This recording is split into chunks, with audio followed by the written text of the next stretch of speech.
Okay.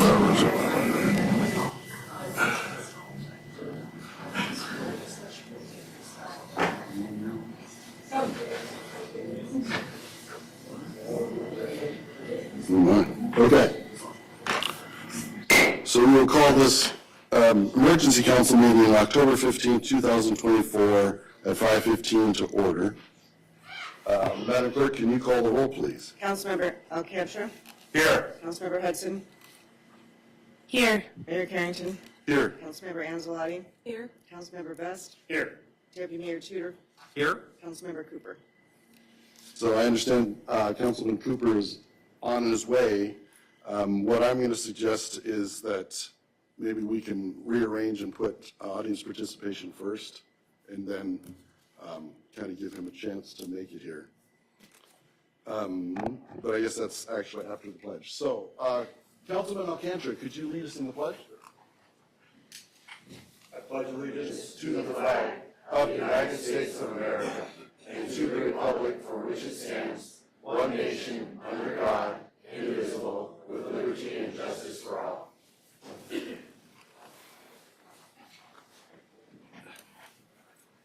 Okay, now we're at approval of the agenda. We need a motion to go ahead and adjust the agenda. I move to approve the agenda with the changes of moving audience participation to E and committee of the whole to F. Okay, Second? all right, Madam Clerk, could you call the roll, please?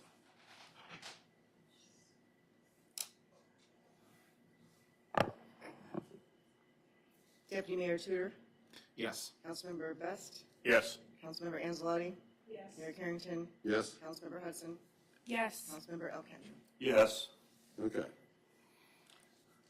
So that means we will go into audience participation. So I don't know if we have signatures there. Just you, okay. Well, open audience participation. Please start. Yeah, you can leave it there. We'll just, please start with your name, 3 minutes each. You just hold down the power button on the bottom there, and the screen should turn. There you go. I can be taught.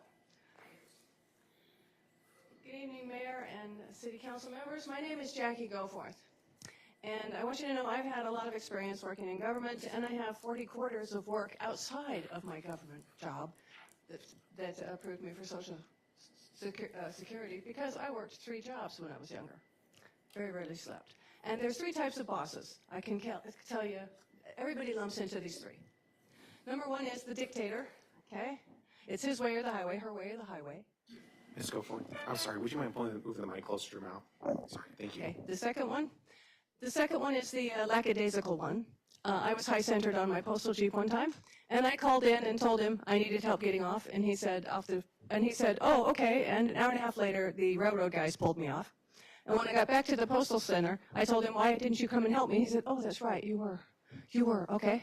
You were missing. And the third kind is the one every manager I've ever worked for that I loved was. It's the one who cares about their people because they know that they're only as good as the people working for them. All right? And I can tell already from just the short time I've been coming in here for the last 16 months that Dwayne Shelton is the third kind because the workers that work for you do not come in and speak for you unless you're the third kind of boss. So please, I ask you to choose, please, an interim city manager so that you can put him off of his admin leave and reinstate our police chief back into his position so that he won't take his admin leave. I don't even know when it ends, but if people give you admin leave, it's open-ended. You usually just take a vacation. So maybe you could do that, please. Thank you. And the other thing is, I have never seen 3 women look so shell-shocked in my life as when I came back in here from standing outside in that cold. I don't know what happened in here. I've already sent 7 FOIAs, and I will continue to send them until I find out. I don't know what kind of misogynistic hell happened inside this room or why you would have let that happen, but I will try and find out. All of you. There's already a recall going. I just want you to know that. It's not acceptable. It's not acceptable. The men look fine. The women look like they've been through a ringer. What on earth did that man have on anybody that you allowed him to browbeat people that badly? That's what I want to know. All right, is there anyone else for audience participation? Please start with your name. My name is Linda Spone. This has been a very painful experience. I don't know if you have anybody in mind for your interim, position here. But the only person I can think of that qualifies is Jackie Goforth. She cares for this community. She's got more power in her brain than every one of us put together in this room. And, I don't care if she lives just outside the city limits or inside. At least she's not from Timbuktu. We need somebody who cares about this community. She's at every community, and she's at every council meeting anyway, as many as you are. She knows the issues. She can run circles around all of us. Just put her in there. Thank you.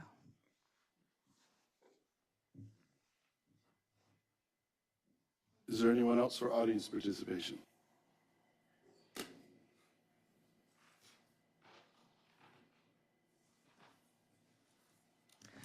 Good evening. My name is Cindy Hudgens, and I live here in Palmer. And I have to second what Jackie said. I don't understand why our police chief is still on administrative leave. The guy is gone. Thank goodness he's gone. He made a bad choice putting him on administrative leave to begin with. My goodness, our chief was just standing up for his people. And I don't know why we still have to stand by what he chose. He's nothing. Please put our chief back to work. He's a good man. I mean, I can tell you a story, okay? The year that we had the hurricane wind force in January, well, I believe that was the same year that we had record snowfalls. We're out pulling people out of the snow. People that live there. He's a neighbor of mine. He's a great neighbor. It's a great neighborhood. So please, he cares about the people. He's always helping people. Put him back to work. Thank you.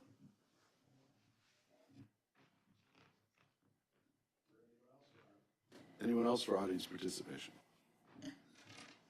Yes, hello, Mr. Mayor and Council. My name is Karen Lewis, and I'm just echoing what they say, and we need the chiefs. I mean, the fire chief, I assume, isn't back in place either yet, is he? Or I don't know. I don't know what's going on. So they're good men. They should be back in work. There should be an apology given to them, too, for crying out loud. I mean, as far as I know. I mean, maybe there's something really bad that went on, but I highly doubt that. So just, please put them where they belong. And also, whatever happened to these ladies, I'm sure we'll find out eventually, but someone probably should have decked him. I don't know. Shut him up. I don't know what happened. We don't know what happened, but I know that it was traumatizing for them. You can see that.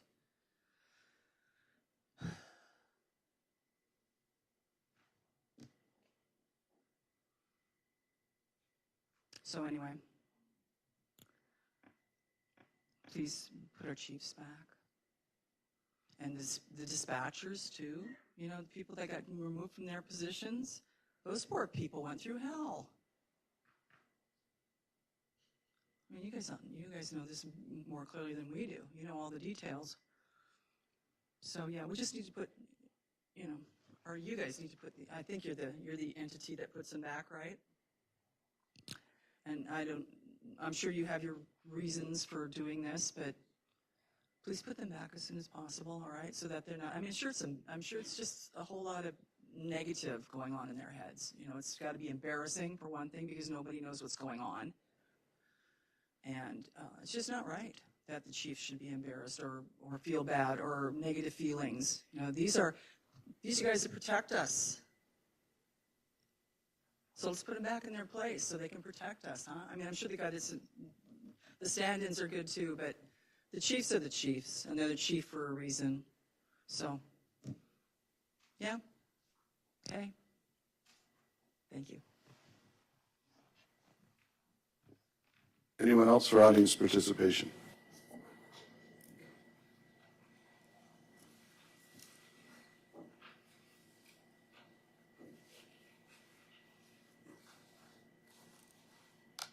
Anyone? Okay. We'll close audience participation.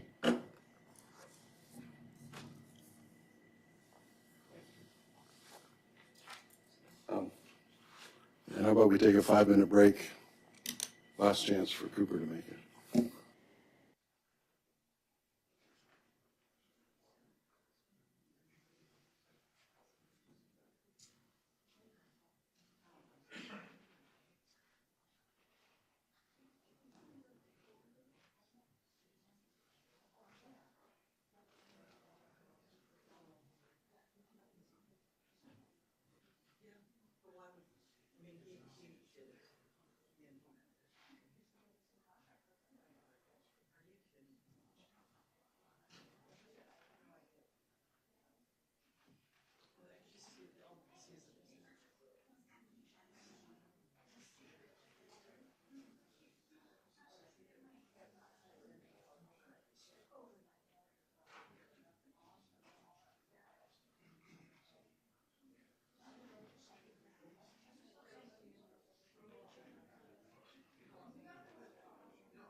All right, we'll come back in session.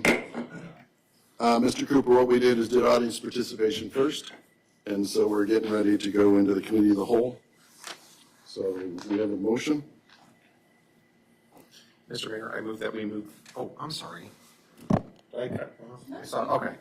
Mr. Mayor, I propose it move into committee of the whole. Okay.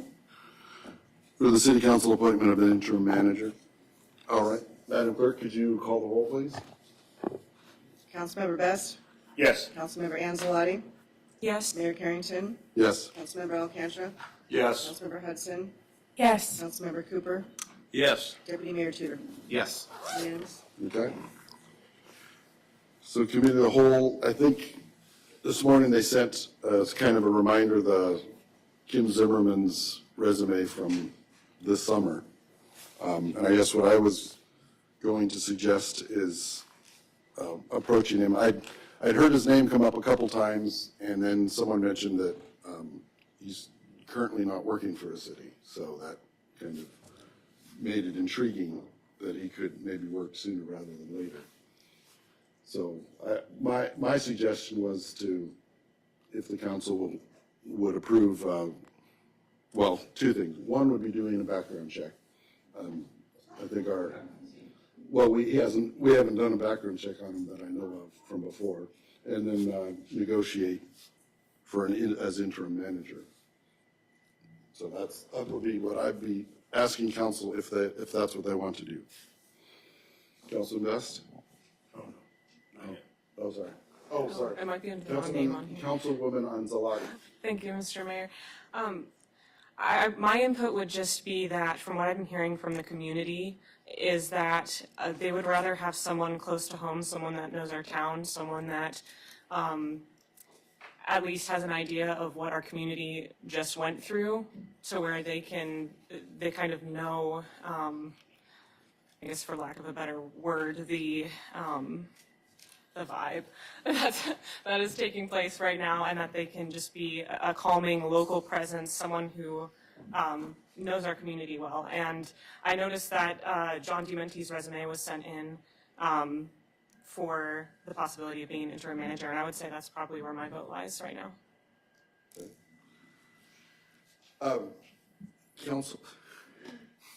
Councilwoman Hudson, sorry. It's okay. I believe Alcantra was before Oh, me. I didn't see his, It's sorry. okay. Anyway, you good? All right. Go ahead. Okay, Councilman Alcantra. Thank you, Mr. Mayor. I just want to associate myself with the remarks, Councilmember Anzalati. 6 of us up here went through a process, and I have nothing against Mr. Zimmerman. I think he should be allowed to certainly apply for the city manager position, but certainly as an interim manager, I think having somebody that currently works for the city and, as was mentioned, is here would be a much better tack to take. I think we need to learn from our past mistakes. I don't say he will be a mistake, but I said let's learn from it. Let's get somebody in place that we can get in place immediately, and let's move forward and try to find a city manager for the long term after that. Thank you. Councilwoman Hudson. I just want to be kind of another soundboard to that. I just think that John DiMenti would be a really good option right now for the city. I think it's really important that we are very mindful, kind of, again, what they were saying. I think that it's very important that we be very mindful about who we bring into this position, and also that we consider everybody that was just involved with that, and that maybe, there was some other good people that put their name in, but I just want us to be really careful about involving people into interim manager that were just involved in a whole other thing. I just want to be careful with how it represents us as a council, and also I think it's very important that we bring someone in that is already located in Palmer. So I just would third John. Thank you. Deputy Mayor Tudor. Thank you, Mr. Mayor. Yeah, if I can just mirror what the other council members have said. Zimmerman is a good choice. He's high in my books. I was impressed with him when he came through the interview process and left good impressions with me. But I do think that we need to get someone local at this moment, and John Dementi seems to be very even keel. When I spoke with him, he seems very intelligent, very sharp, and he seems to be a really steady guy. And I think that's what we need right now, is someone with a steady hand that's going to help Palmer to move forward. So I think John Dementi is a good choice.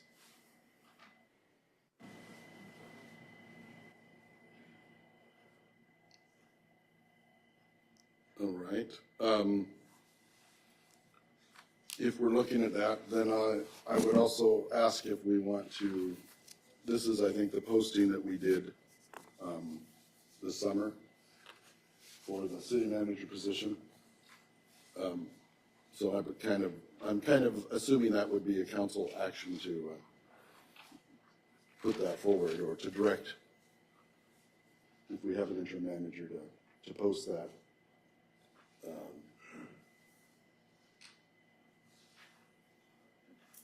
Deputy Mayor.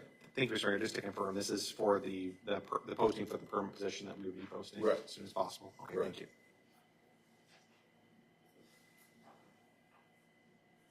Did everyone get one? I think I have. Yeah. Okay.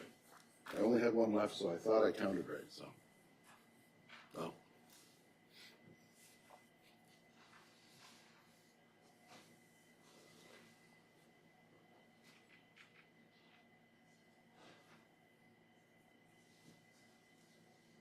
Mr. Mayor, did we add anything to this application? Is this one we passed out originally? And this was the one that was done on the May 9th, I think it was. Right, I think it's the most current one. I'm trying to remember what was the.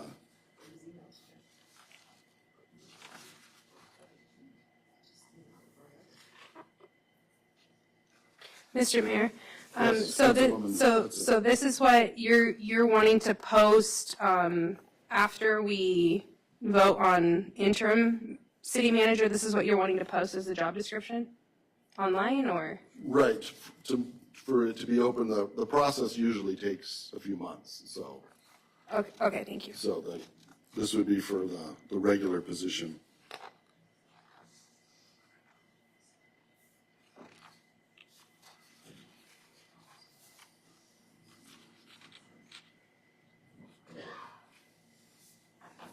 Councilman Best? Thank you, Mr. Mayor. On the airport manager, do we have his resume for the public view?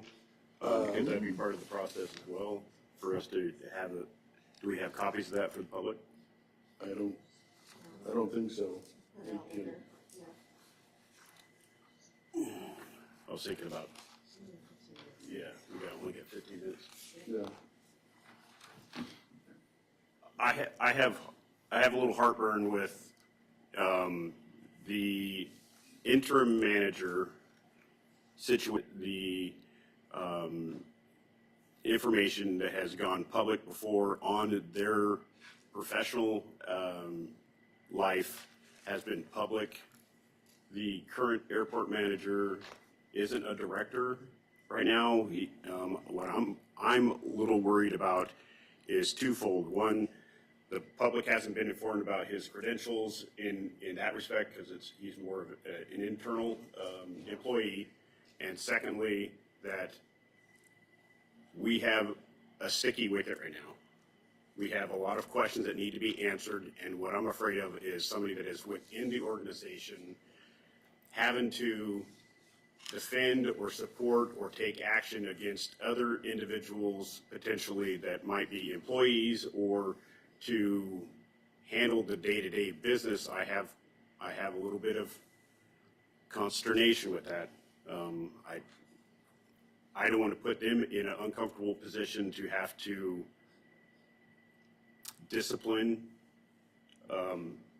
their not subordinates, but their other members of the city. So, Mr. Mayor? Yes, Councilwoman Anzalati. Yes, I would just say, I mean, with all due respect, Councilman Best, haven't we had other department heads step in as the interim mayor before, such as Brad Hansen or someone similar? Oh, I don't disagree with that, but as directors, he's not a director currently right now. We haven't seen his performance of how he manages that. He's pretty much a one-person operation out there. I have concerns with it. I'm not saying that I have my vote is either way. It's just I just want to express my concerns out there because we do have an individual who we have interviewed. He is involved in managing numerous people. Our airport manager, while I appreciate him and he has been very even-keeled, but it has been a one-man show really too. Can I? Councilwoman Hudson. Councilman Best, I just, sorry, I'll speak quieter. I just think that it's just, again, repeating the cycle of bringing somebody in from another state. I mean, I just don't understand how, because somebody put something really great on paper, then you bring them here, and then, nobody knows them. And then we're just going to bring them into the situation and expect that, they're going to be able to make sound choices. I mean, I just think that's a repeat of what just happened.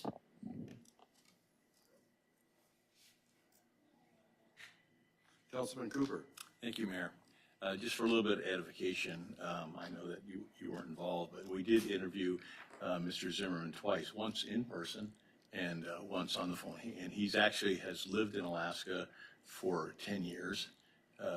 And obviously not Palmer, but, he is very familiar with the state and how things run. And he has also run a number of cities and stuff. And as much as I like our airport manager, I think a lot of it has to do with experience. And we're only talking interim. I understand your concern or everybody's concern about folks that are outside the organization, but necessarily hiring someone who's just inside the organization just because they are in the organization doesn't necessarily mean that's the best fit for us as well.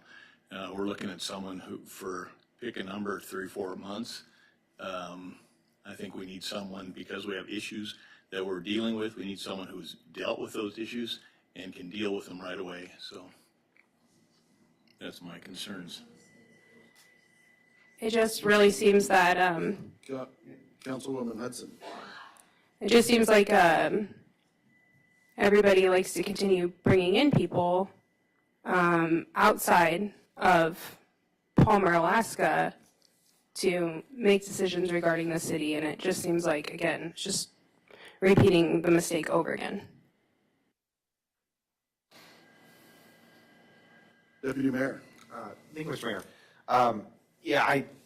Councilman Cooper, Councilman Best, you're making some very valid points. It's always a question of whether or not we should bring someone with experience or have someone who's potentially starting up, right? It's always when you're hiring an employee, you always have to weigh that. You always have to weigh the balance, and that's where we really wish we had a crystal ball so we could know what's going to happen here in the future. And I understand your point. The reason for my support for leaving someone with the city, it's been something that we have traditionally done in the past, so that there's more of a path to normalcy with that, for better or worse. But there's also, he also understands the city. He's already in the city limits as far as where he works. He already knows the area. But I completely understand what you're saying. One, I guess I have two questions. One, what will be the timeline for, realistically, are we looking into, we probably wouldn't be able to get a permanent position here until, just because the holidays, February, would it be December? I guess that's something we have to think about. And I guess it's a question, but I'm rambling. But my other question is, if we're able to look at other, finalists from the application process, there was one from Anchorage, Colby Hickle. I don't know if anyone's reached out to see if that would be an option as well. But those two were both very highly rated in my book, and I think that could be another option as well, since she's already up here. Thank you. Councilman Best. Thank you, Mr. Mayor. I'm not against having discussions with anybody that had gone through the interview process right now.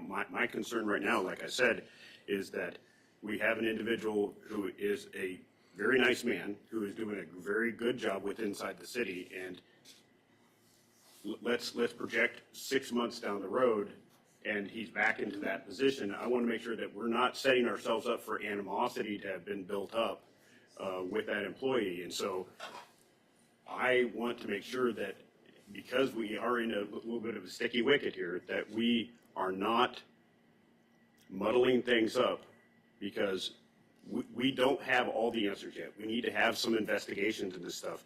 And there might become a time where some of these people are being questioned, and I don't want to put us in a precarious situation where we're creating a hostile work environment, right, wrong, or indifferent.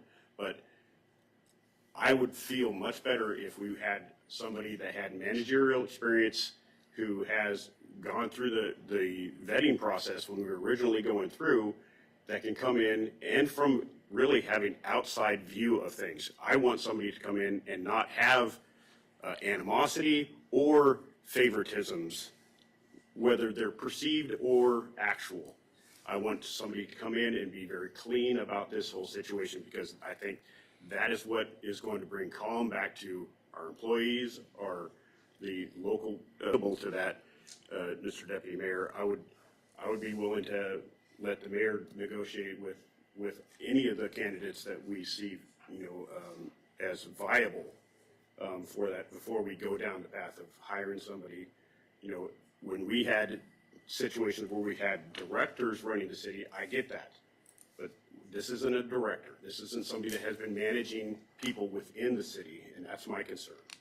Because we're going to have HR situations that are being involved in, and I'm very nervous about that. Councilman Alcantara. Yeah, thank you, Mr. Mayor. I take exactly a 180 tack from my friend, Councilmember Best. I think those folks that applied before can apply again to be our city manager. This is an interim position. I actually like the fact that he's not a department head.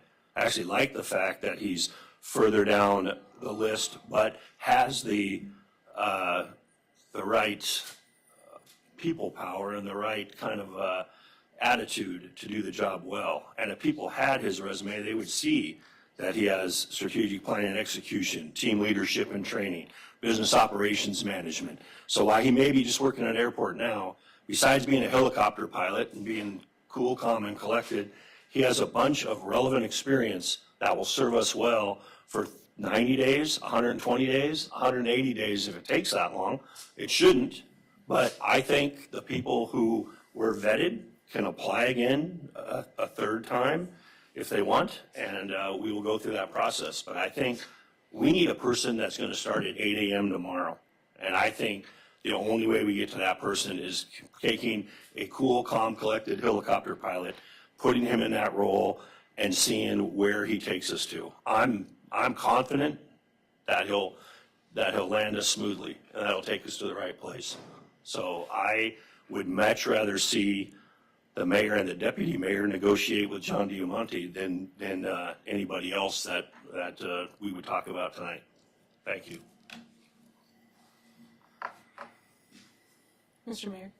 Councilwoman Anzalati. Thank you, Mr. Mayor. I would like to concur with Councilman Alcantara's comments. And I would also like to remind the council that just because someone has a good interview does not mean you can tell how they're going to manage your city.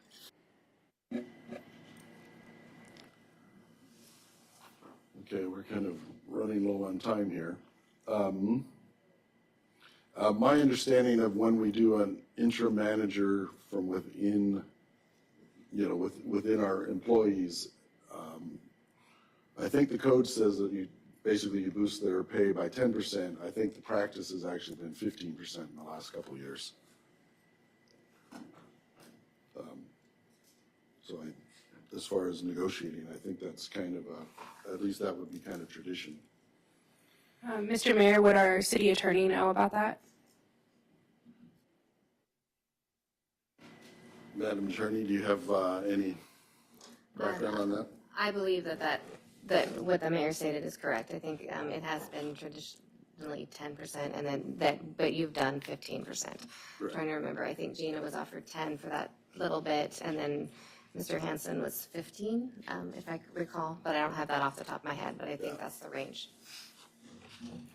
So, and then my understanding as far as posting is that often, you know, at least 4 weeks would be a kind of a normal starting point, and then we can repost if, I think that's what we may have done last time. 4 weeks or so.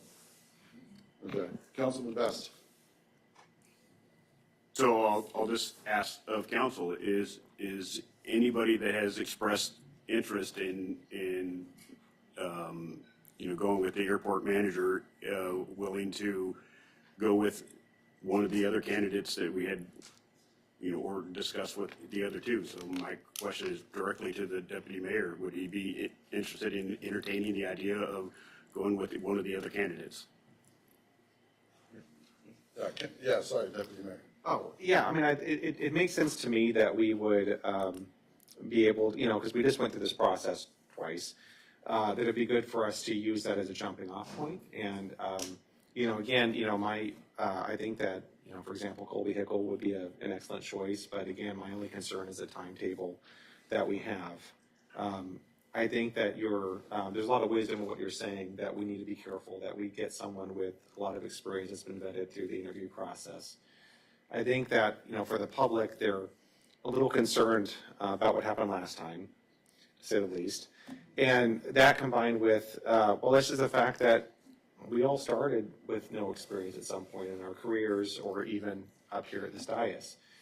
I think it's easy for us to look down and go, well, we want someone with 20 years experience or all this thing, but we all started from that same point.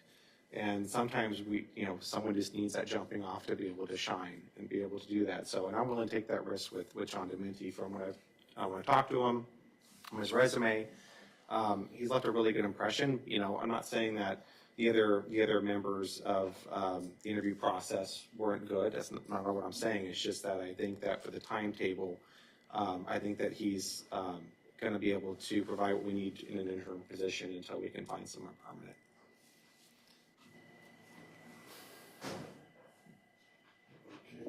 Councilman Alcantara. Yeah, thank you, Mr. Mayor. I think it's important to point out too that with someone like John, if we're only going to go another 15% above his salary, I think the fact is we're going to save a bunch of money that we effectively just gave away. And so I think it's important that a good interim city manager use his resources. He can use his department chairs. He can use the finance chair. He can use the economic development, public works director, other folks, and I think he will. And I think it'll save us heartache and a bunch of money. And when we get time to pay city manager $10,000 to $15,000 a month, I know Mr. Zimmerman was at the max that we're offering. When it gets time to do that, we'll be able to do that, and we'll have either 3 or 4 or 5 or 6 months of I think, a steady hand at the wheel. And I think he'll be able to kind of lead us out of this mess and lead us to good places. And we'll see when we put this document out to the public for 28 days, as you said, to see who applies. We'll see who applies and see who we go to for the next steps. And if that's Mr. Zimmerman or Ms. Hickle, they have every right to be interviewed, hopefully in a much more public forum, and we'll be able to determine who the best person going forward is for the city of Palmer. Thank you. Councilman Cooper. Mr. Mayor, just a procedural question. Do we need to come out of committee of the whole before we go for the vote, right? So I move that we move out of the committee of the whole and bring this to a matter to a vote, please. Okay, there's no objection. We're out of the committee of the whole. Any action from the council? Yeah, the action that I would ask is that we vote in John Diamante to be interim city manager. Second. Okay, what, Do you have an date on that? well, we can probably leave it open-ended until our search is complete, but with a 15%? Yeah, with a 15% increase and effective immediately, and hopefully within 30 days or 60 days, but no later than December 31st, I guess, if we can. I don't know if we need that end date at all. I don't know. So, Councilman Alcantra, discussion? Did Councilmember Cooper say effective immediately? I hope he did, because Yes. I'm hoping Yes, that I this did. is something that starts tomorrow. Yeah. Okay. Thank you. Is there a second? I didn't see it. There was a couple seconds. I didn't hear. I think I'll pick one. Councilwoman Hudson, I think you seconded. It says Councilman Alcantara. Alcantra second, okay. All right, and then also that we'll post this tomorrow for 28 days or. Okay, any further questions, comments? All right. Madam Clerk, if you could call the roll, please. Councilmember Alcantra, Yes. Councilmember Hudson, Yes. Mayor Carrington, Yes. Councilmember Anzalotti, Yes. Councilmember Best, Yes. Councilmember Cooper, Yes. Councilmember Tudor. Yes. Unanimous? Okay. So we will adjourn this meeting and we'll probably start 10 minutes late.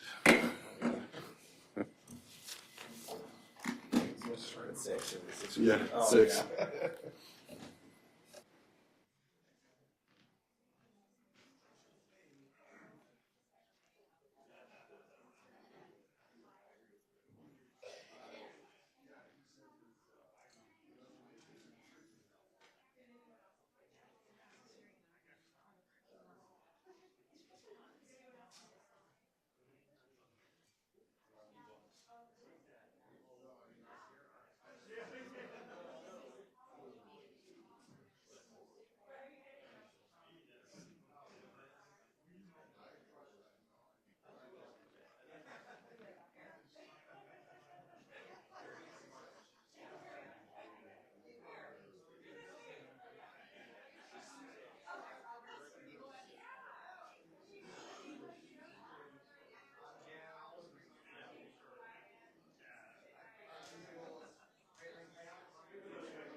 All right.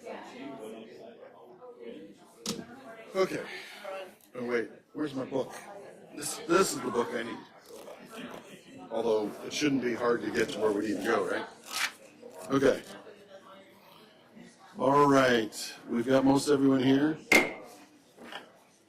We will start our special city council meeting of October 15th, 2024 at 6:10.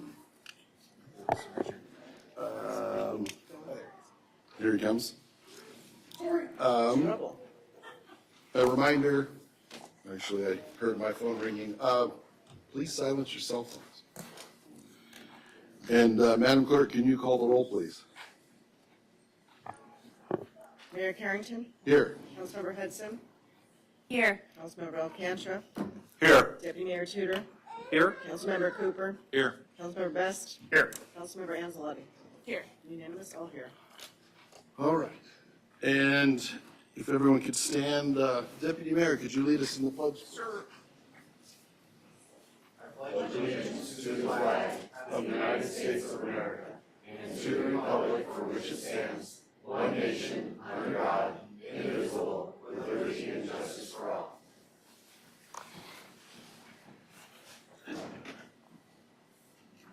Next is approval of the agenda. What's the wishes of the council? Go ahead. Okay. I would like to object to the approval. I would like to add, see if we can add council comments before we adjourn.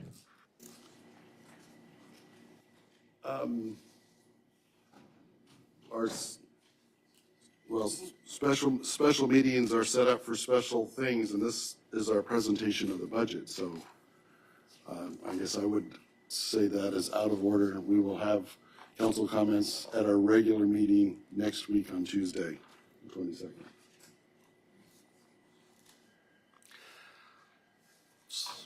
Councilman Alcantra. Thank you, Mr. Mayor.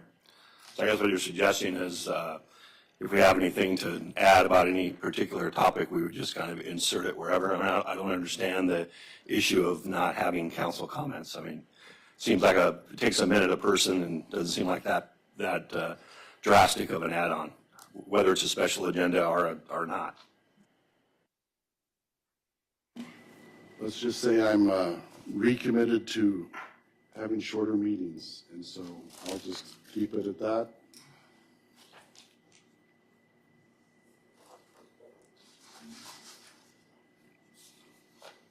So, any objection to the agenda? Yes, Councilman Cooper. No, I was just going to move to approve the agenda. Okay, Second. all right. Madam Clerk, can you call the roll, please? Sure. Councilmember Alcantra, No. Councilmember Hudson, No. Mayor Carrington, Yes? Councilmember Anzalotti,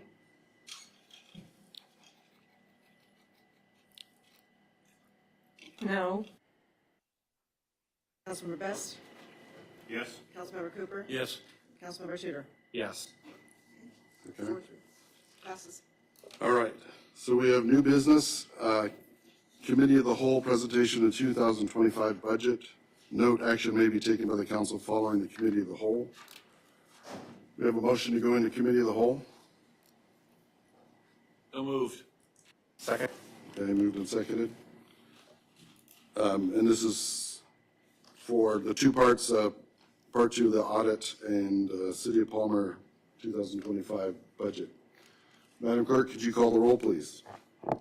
Deputy Mayor Tudor, Yes. Councilmember Cooper, Yes. Councilmember Best, Yes. Mayor Carrington, Yes? Councilmember Anzalotti, Yes. Councilmember Alcantra, Yes. Councilmember Hudson. Yes. Unanimous. All right. We have Joy here, I believe. I think the microphone might still be on. You might thump it and see if it's, no. You have to hold it 3-4 seconds.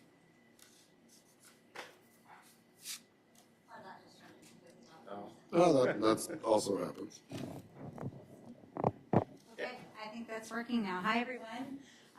So soon to see you again. Normally see me twice. Joy Mariner, I serve as the audit partner on your audit, and I was here a couple months ago to present the results of the audit. As Gina was going through the budget process and the preparation for this meeting, we felt it might be helpful just to spend a few more minutes on especially the enterprise funds. So just the history of them and how you may approach as you move forward, things to consider. I know when I was here before, I touched briefly on general fund sustainability, on some of the things that you might want to think about as a council as you kind of look forward in your city budget. So really my goal here is to just go through the actual numbers on a few of your enterprise funds and highlight for you things you might want to consider as you're moving forward with the budget going forward. Now again, I don't audit your budget. I think we talked about that in the audit. I audit what actually happens, but a budget is a good plan for what will end up happening. So budgets are by your city code restrictive in the sense that when you set your budget, that determines what your city staff are able to do. And so that's really important piece of the financial reporting process.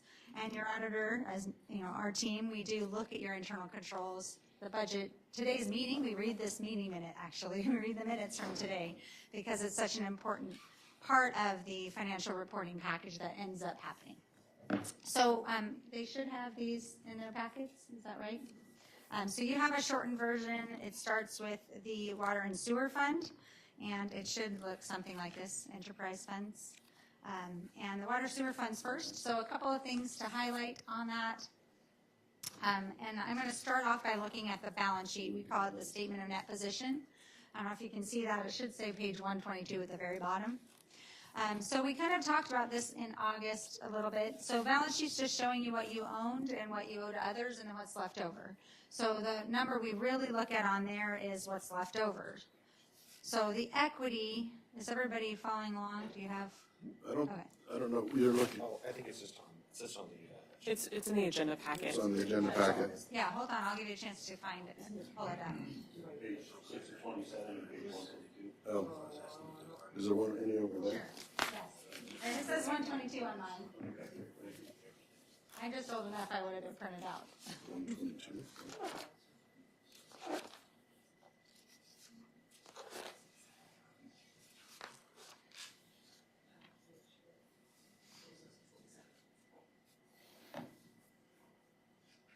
Okay. Yeah, look over your shoulder. Okay, go ahead. So the number I really spend time looking at when we're talking about budgets and setting sustainable goals is that net position number at the very end of page 123. Net position represents the equity you have sitting in this fund. Keep in mind there's other numbers here that influence how much you have available. And in fact, in the water sewer fund, you actually do owe money as advances over to other funds, to the general fund. The end of 2023, the general fund, you can see it up there, a little bit more advances from other funds, owes the general fund $3.3 million. Some of that's because of grants that you haven't been reimbursed for. There's other cash flow needs that you have. But the water sewer fund does have $3.7 million in cash available to it. So in theory, they could pay that whole thing off at the end of the year. They could have had that paid off. But what's in unrestricted net position at the end of the year is $1.86 million. So the reason I bring that up is because it's really important that your enterprise funds, the point of an enterprise fund is that it can be sort of self-sustaining. It's meant to charge the users enough money to cover the operating expenses of the fund, to be sustainable. Now there's we'll talk about some exceptions to that in reality in Alaska, but generally speaking, that's the goal. So if you have kind of 1.9 million of fund balance, or what we're calling unrestricted net position, it's not tied up in capital assets, all of those kinds of things. That's really what's kind of left over, that 1.9 million. And you compare that to the next page, in terms of total operating expenses, you have water and sewer. And on page 125, you can see total operating expenses, not including depreciation. These are true operating costs, not with any capital replacement at all, $2.2 million. So almost a year available in your net position. But I would say you do need some amount for working capital. It's pretty tight right now in the water sewer fund. And it doesn't give you a lot of room to invest more into capital types of things. You've been fortunate over the years to receive grants for water sewer projects. And I know that you have revenue bonds now to help cover those costs. Especially when you have debt linked here, you want to make sure you're generating enough money to cover your debt costs, but also to pay for whatever your future capital needs may be in that fund. Generally speaking, in Alaska, our water sewer infrastructure is not brand spanking new, so there's usually some amount of capital to plan for over, the replacement life of what your system currently is. The other number I want to look briefly at with the water sewer fund is on page 127, the cash flow statement. So right now, the water sewer fund is generating about $1.7 million in cash for 2023, $1.6 million the year before. I kind of looked back even a little bit further than that, and so that number's been steadily increasing, which is good. It was $1.5 million the year before, $1.3 million the year before. So over time, that cash flow from operations is increasing a bit. But keep in mind then when you look down into how you're using that money, you will have principal payments on your bonds and your loans that have to be increasing in 2024. Sorry, what year are we in? 2024. And also in 25, you actually have to make those payments and budget for them. So it's going to be part of your budget conversation. But if you look at your purchase of capital assets, you do have significant capital investments you've been making, largely funded with those bonds and grants over the last couple of years. So certainly something to just keep in mind. And then you do have that payable due to the general fund that basically eats up all the cash you have right now. So you do want to be planning, I would say, in a 5-year period for the water sewer fund to be able to continue to be self-sustaining, to be building that working capital, pay back the general fund, and to ideally budget for depreciation in your actual rates. So that's the goal with an enterprise fund, is that the users are paying for the true cost of operating it. Most cities, I would say, at least of my clients, back out some amount for the fact that the grants were paying for the original infrastructure. But anytime you do a new system increase or a system expansion, operating costs go up as well. Okay, questions on water sewer before we look at the same types of numbers for the airport? Deputy Mayor? Thank you, Mr. Mayor. Thank you, Mr. Mayor. So compared to other cities, how do you feel like our position is? Do you feel like we're in a situation where we need to raise revenues, decrease expenses? Do you think we're in a good spot? I mean, just compared to other cities that you've done audits on. I was just hoping to get that. Sure. I get to not answer that question directly because I'm your auditor. Yes, so I don't get to be able to say whether you should raise rates or not.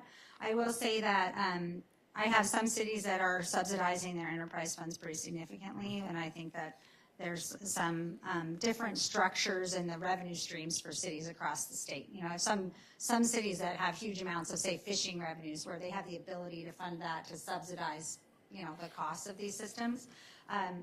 That being said, right now, the bigger flags here is that you do have an amount that you owe to the general fund. You don't have enough working capital if you receive a big grant to cover those costs yourself in the water sewer fund. You're borrowing it from the general fund until you can get repaid by the granting agency. So if it were a standalone separate business, that would be an issue, right? You'd have to go out and finance essentially. So you're getting that money essentially for free from the general fund. And then the only other thing I would say is that you do have quite a lot of, almost a year full, 11 months anyway, of operating expenses, which is really good. But you do also need to think about your debt load coming on with those new revenue bonds, making sure that your whatever rate structure you do set in place, whether it's the current one or a future one, that you're making sure that you're meeting your revenue bond requirements and that you're not getting sideways in any of those types of things. Thank you. If you were regulated, which you are not, but if you're regulated by the RCA, they look for certain things, including like a 60-40 debt ratio, which you're a little bit under. So that's another thing that I kind of encourage people to look at.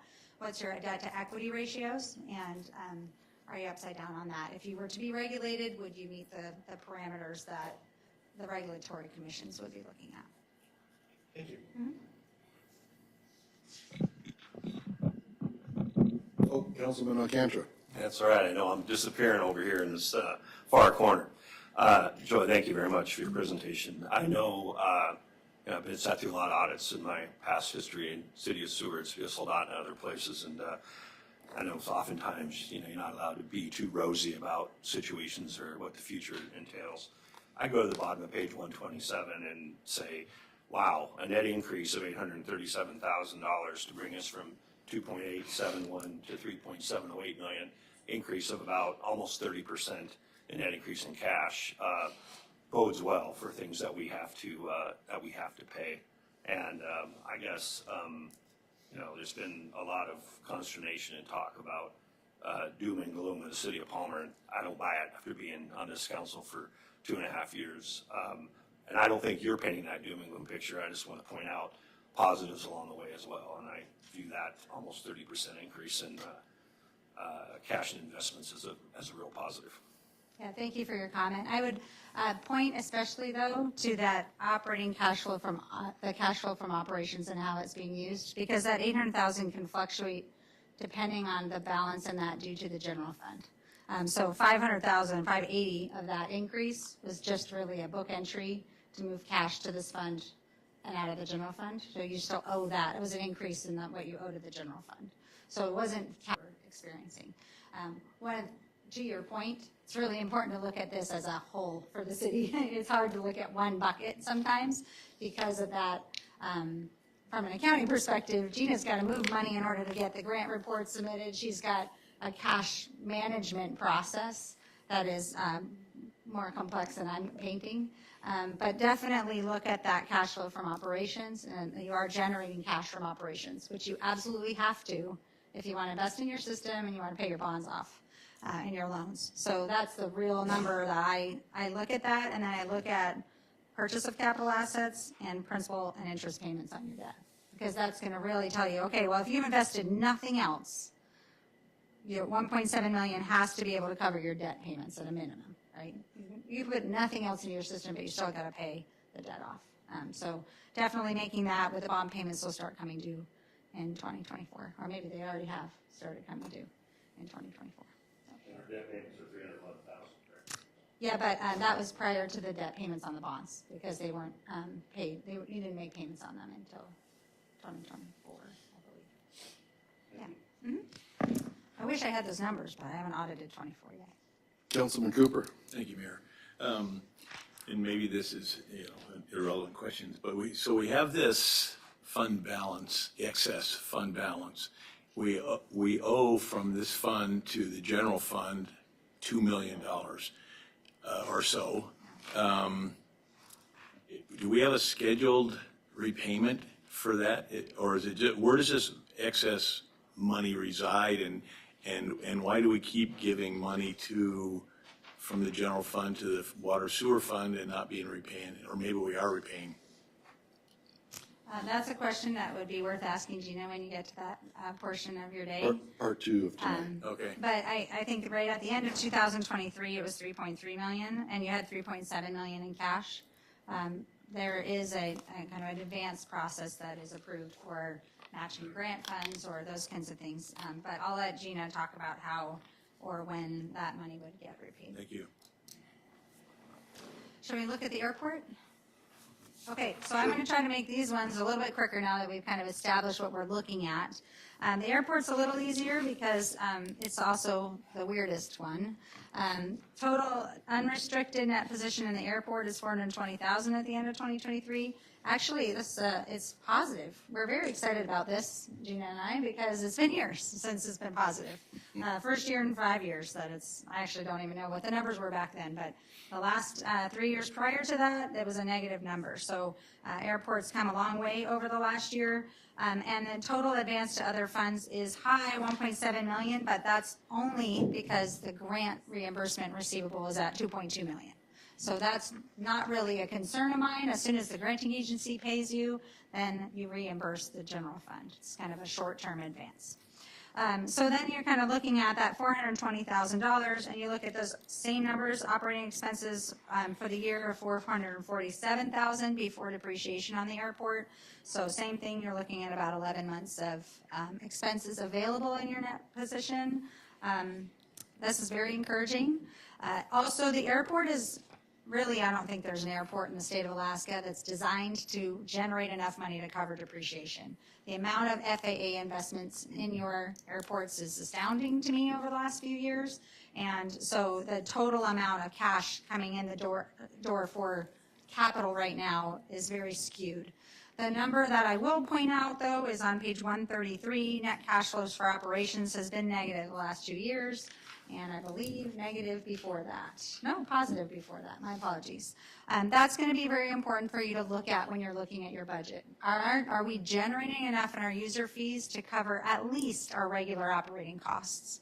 And this tends to happen when you have huge capital investment with grants, but you haven't yet really incorporated the operating and maintenance costs into what you're charging your users. It costs more to operate a bigger airport. And so whether that's lease revenue or landing fees or whatever it may be. And that's really it on the airport.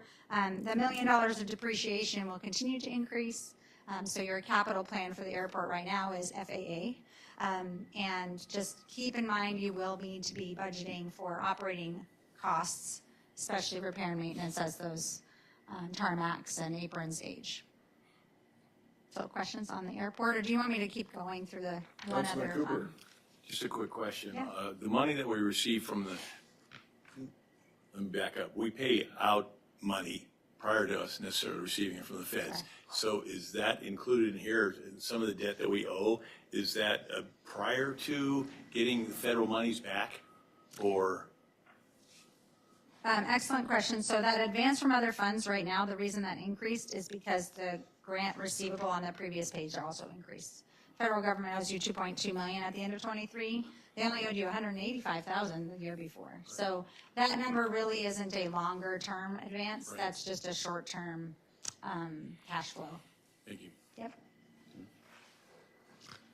Continue. Okay, so let's look quickly at refuse. So refuse, we're looking at the same numbers. So now we're all pros at this, page 134. Total net position unrestricted, $671,000. Total operating expenses, $732 before depreciation. So similar, that's a little bit less, more like 10 months of operating expenses available. And then when you look at the cash flow, the refuse fund is plugging right along, generating cash.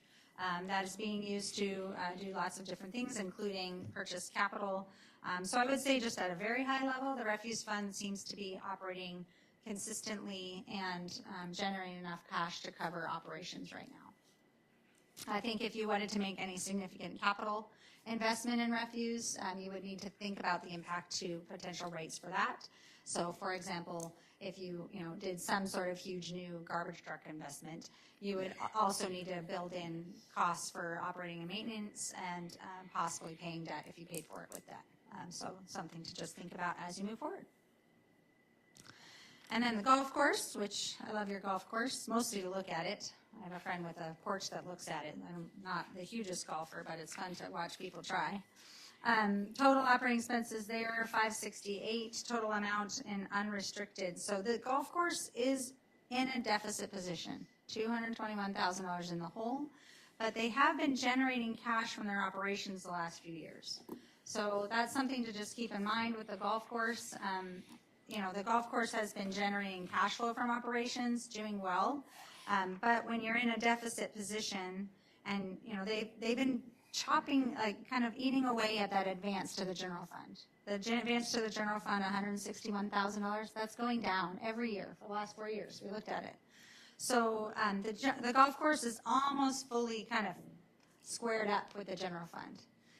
If you think about kind of the amount coming in, let's say it's $100,000 or $150,000, really it's just a couple more years at current levels before the golf course gets to be in what I would consider to be a healthy financial position. So your decision there is, do you keep things as is and hope everything keeps going as is? Do you want to kind of get it to be more sustainable, more healthy sooner from a budget perspective, either by cutting costs or by raising fees? But, you know, right now, if you're at 221 and you want to be more at that 10-month fling, you want to be more, let's say 450,000, then you're, you know, $600,000 or $700,000 below where you want to be. If it's $100,000 or $150,000 a year, it's 5 to 7 years before you're at that point with your current operation, which is okay if you know about it. So just know about it. The golf course is currently owing the general fund money, currently pretty tight on the cash side. You notice it has no cash. So, but sustainable right now seems to be operating at a level that is positive and could potentially kind of get to be in a really healthy financial position within 5 to 7 years. We're not going to go through land development. So I think those are the funds that Gina wanted me to walk you through in terms of the financial side. And no, I talk about a lot of numbers very quickly. So I'm going to pause now and just turn it back to you, Mr. Mayor. Thank you for the chance to walk through this in a little more detail, and happy to answer further questions. Council have any questions for the auditor?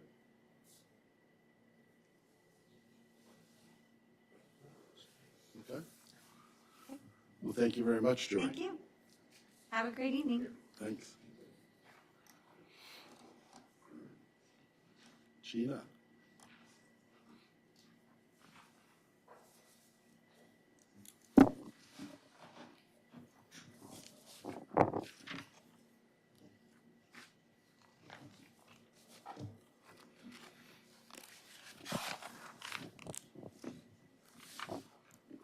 Good evening, Mr. Mayor and council members. I'm sure most of you know who I am. I'm Gina Davis, the Finance Director.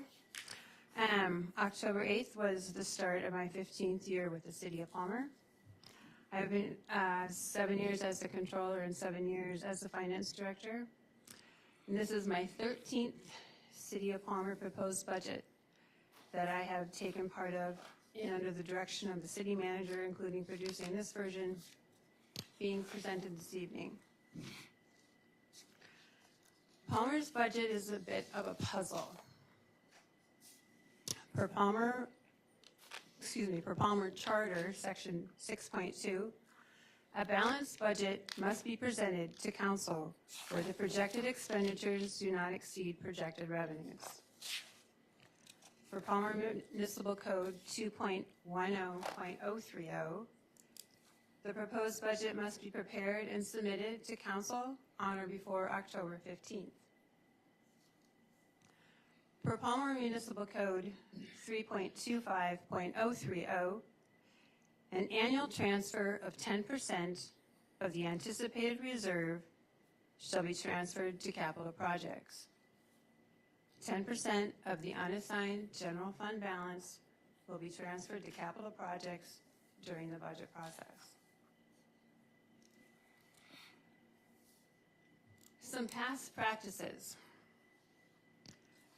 The proposed budgets presented to Council from 2020 through 2024 showed balanced operating budgets, but they did not include the 10% transfer from the general fund for the capital expenditures.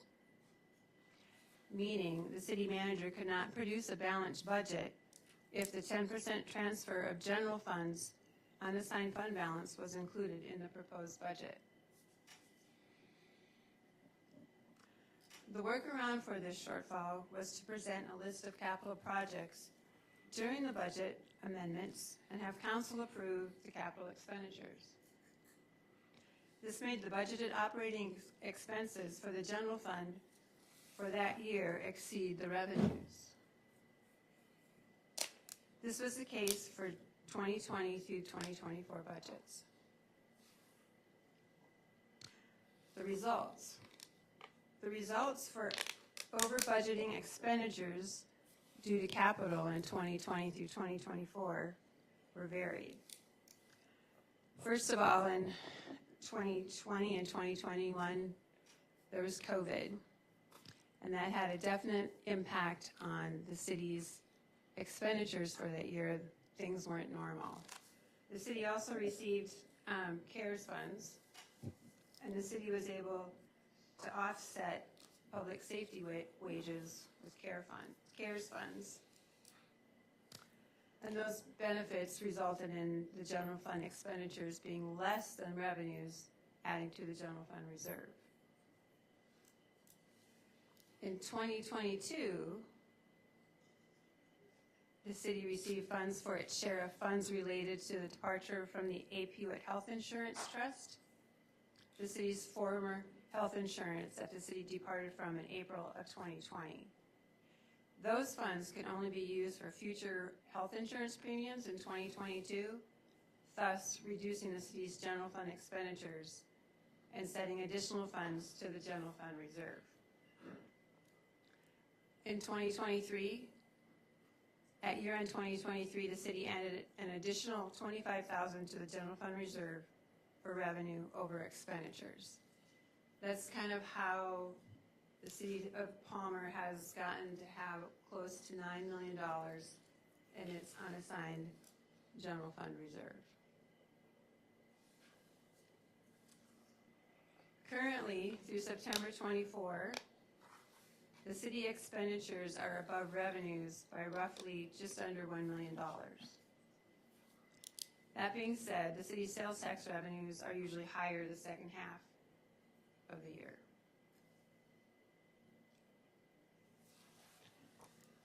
The 2025 proposed budget, the approach to the 2025 proposed budget is to maintain city services at present levels and to start setting aside funds for the city's library project to reduce the potential bond debt the general fund would incur. If you look at page 6 and 7 in your proposed budget,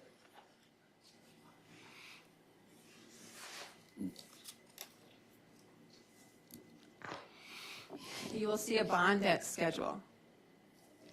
And in here there's various bonding dollar amounts, 2.5 million, 5 million, 7.5 million, and 10 million. And these would be the projected annual payments that would need to be made by the general fund depending on how much the city bonded in debt. And it's based on a 15-year payout or a 20-year payout. And you can see for 2.5 million, for a 15-year bond, it's about, averages about $230,000 a year for 15 years. The 20-year bond is about $195,000 a year for 20 years. And then you can see it for 5 million, 7.5 million, and 10 million.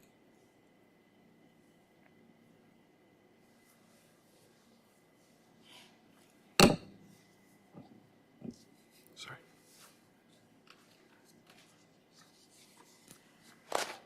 Now, if you could turn to page 11. You can see kind of in that middle section there, you're going to see fiscal year 2024 operations. You're going to see revenues, and you're going to see expenditures. And then you see the transfers out at $2,547,603. Those were for capital expenditures that were included in the budget process last year. And then you can see additional spending that the city council approved for different projects throughout the year in 2024. Putting the current situation, adjusting the fund balance by 3.1 million, reducing it. I mean, just looking at the operations from 2024, it's going to be hard to picture a bond payment to happen with the current situation of operating revenue and operating expenses.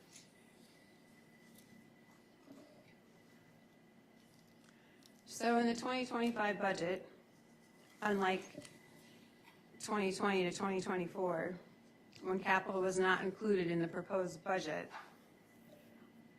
included in the 2025 budget is capital expenditures.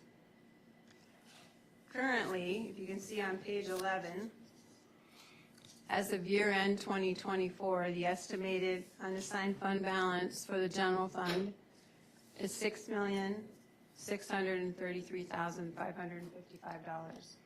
So 10% of that needs to be budgeted for capital expenditures in 2025.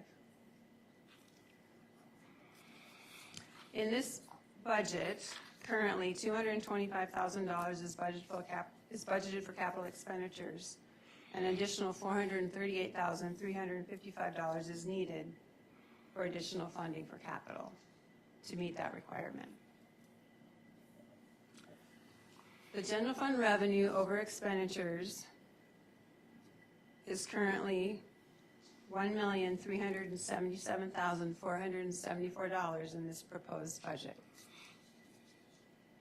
The idea is to put the majority of those funds, those remaining funds, towards the library project, thus meeting our capital requirements.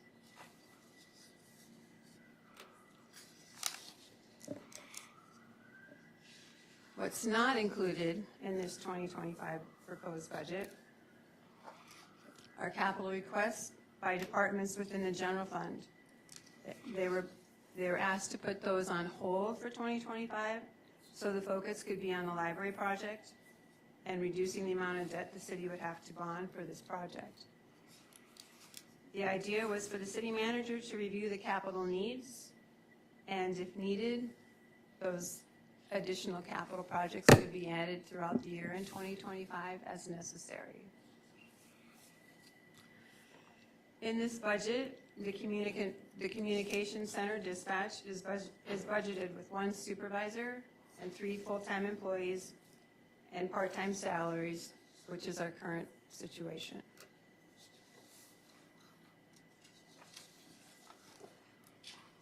In this budget, there is no funding for the opiate task force officer, which is funded from the general fund.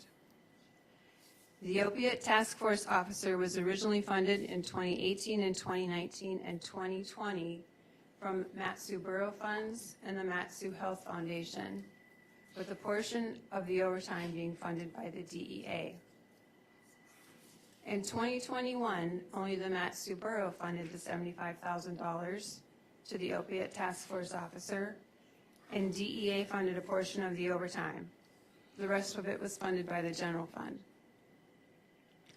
All of 22, 23, and 24 was funded by the general fund, except for some portion of the overtime being funded by DEA. There is also no COLA in the 2025 proposed budget.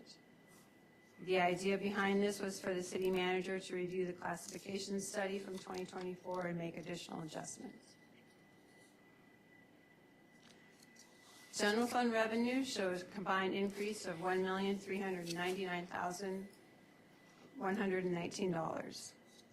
The increase is primarily in property taxes, sales taxes, and the fire service contract, which was renegotiated in 2024 by Chief Cameron. If you look on page 16 and 17,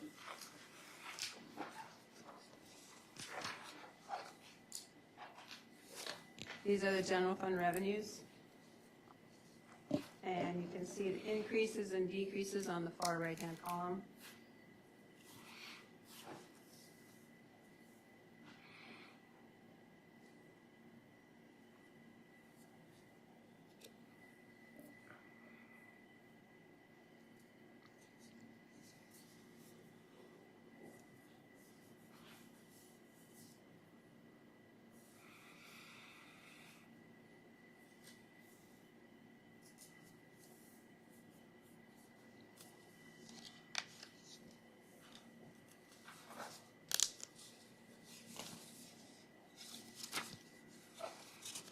The general fund expenditures show a decrease of $93,894 from $15,134,704 in the 2024 adopted budget to $15,000 $15,040,810 in the 2025 proposed budget. Not budget is about an 8% increase for 2025.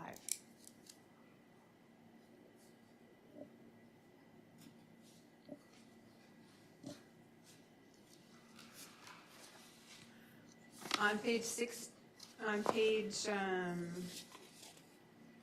185 of your book,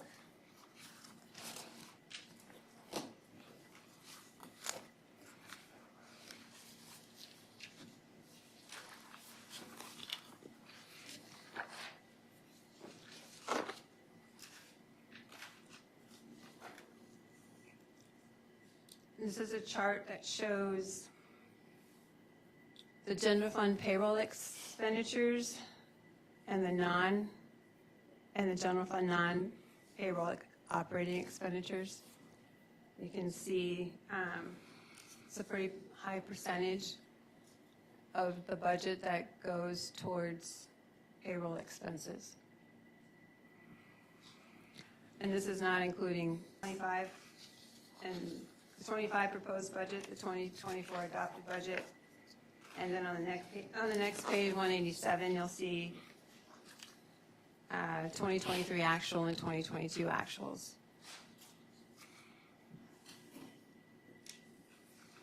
This is for operating expenditures of the general fund. It does not include the capital.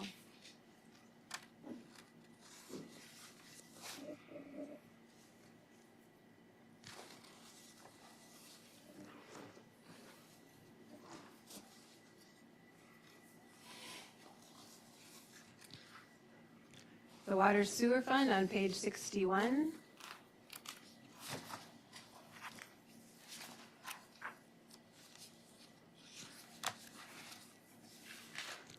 There is a 6% increase to both water and sewer rates built into this budget.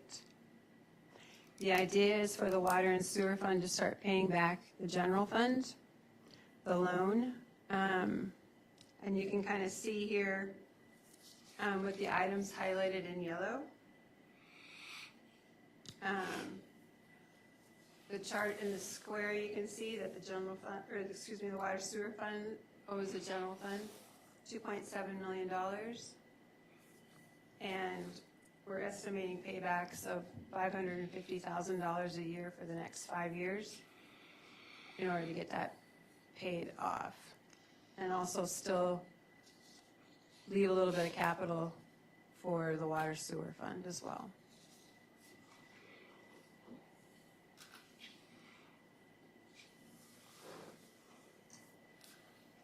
The airport fund on page 69.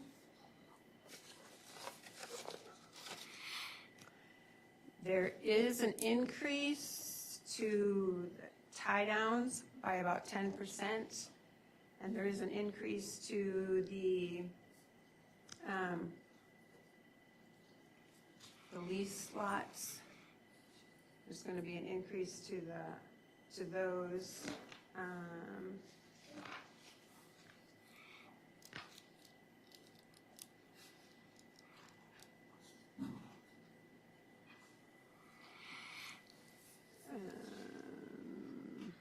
And an increase in the property taxes.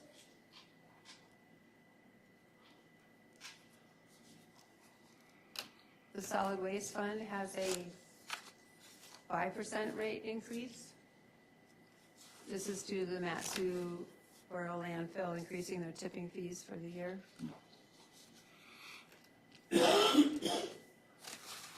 The golf course is projected to have a surplus of $24,489, and the contract with the golf course operations is good until year end 2025.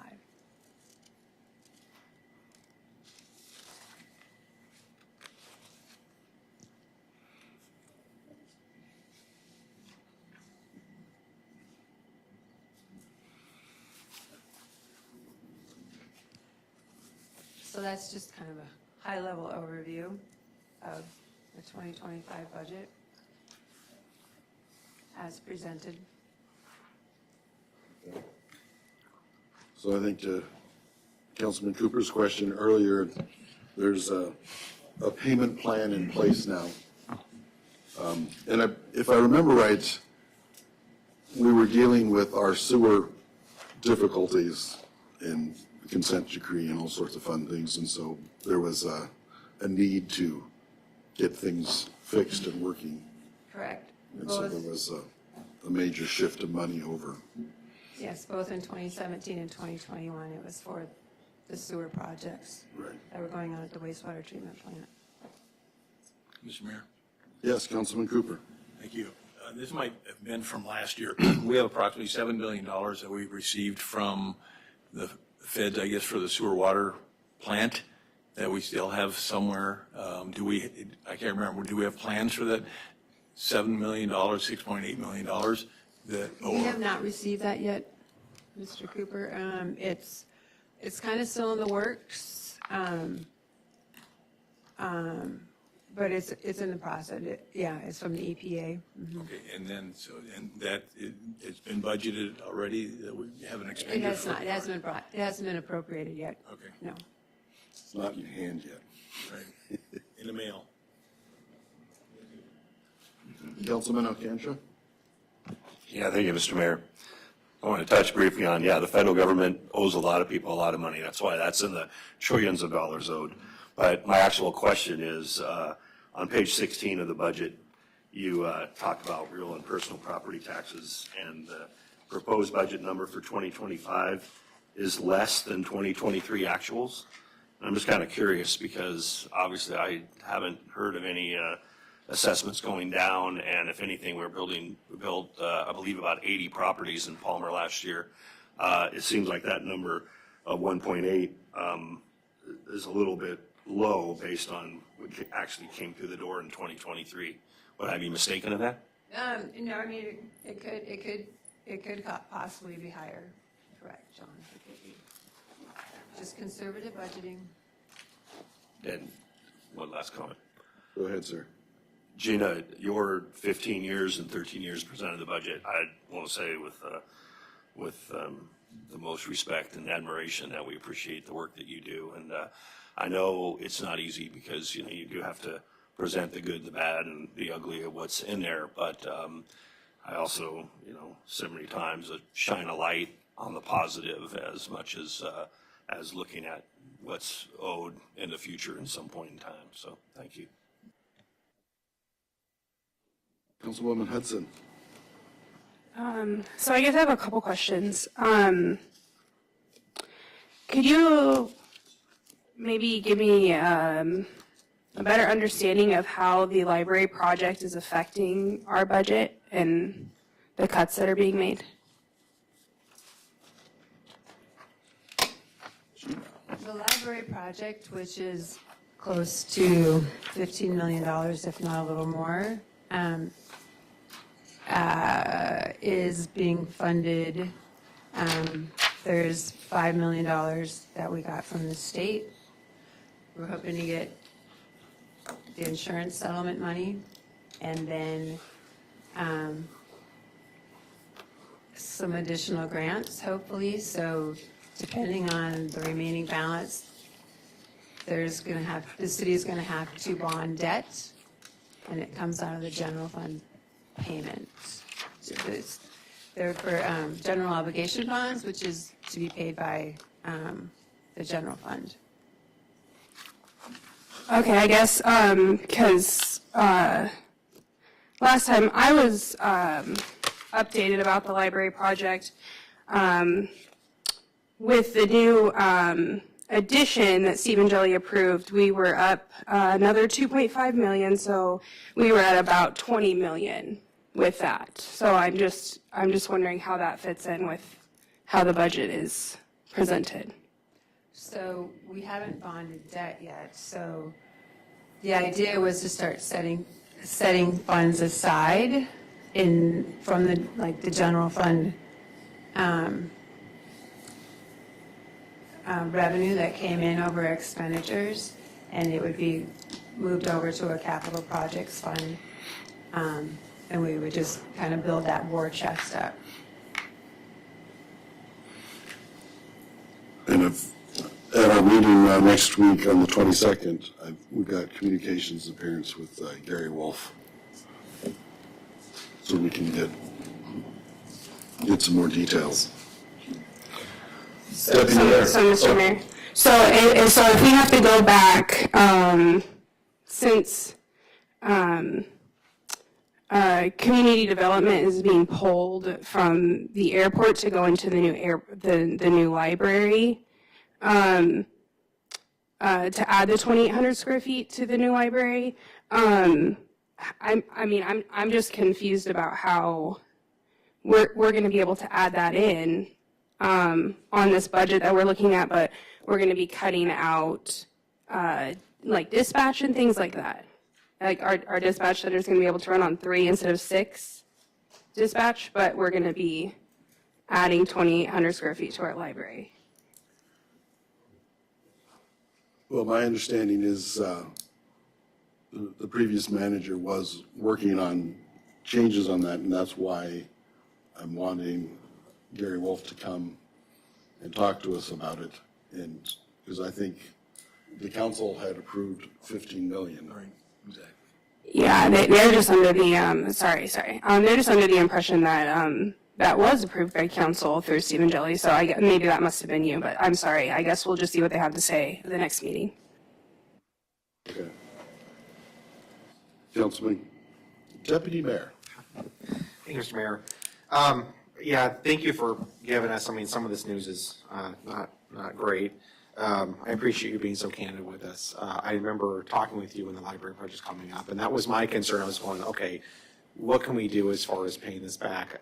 And I just want to appreciate that I think you have realistic figures in here as far as the payments, but I wanted to kind of expand on that a little bit. So I remember when I was asking different people about, okay, what's the bond payment going to look like? I was told things like, oh, we could probably get a really good interest rate at about 1% to 2%, and it would a payback period of 40 years. Is that? I notice on this budget here you have what I think is probably more of a realistic figure, but I just want to see if you could expand on that. Is this really what we're going to be looking at as far as bond repayment, or do you think it's feasible for us to get either a longer term or lower interest rate? These are numbers I got from the State of Alaska Bond Bank. Okay. If we would go that route. Okay. Do we have any estimate? I know there's legal things involved, but as far as the insurance reimbursement, are there any kind of? It's really like every time I ask you a different number, so I'm not sure what the current number was that we are hoping for. We're waiting to hear back from them from the last visit they had at the end of September. Okay, thank you.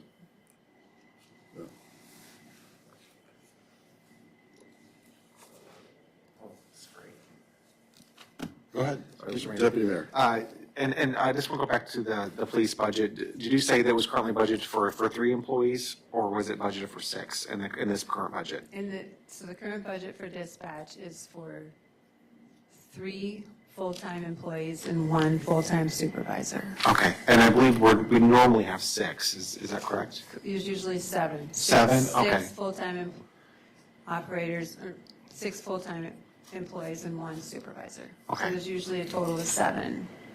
We're currently operating with 4 plus part-timers. Would it be feasible to adjust these numbers to showcase the normal staffing, just in case? I can bring that forward. Okay, thank you. And another comment, was it yesterday? We'd received a call from MATCOM asking who to talk to about the idea of consolidation. And so Gina and I called just to ask questions of what it is they were talking about. And so we were given some numbers, but it sounds like they're looking at some interesting hardware issues that they're needing to work through. So, but that was, I believe yesterday was that call. Wasn't that right, Gina? Yeah.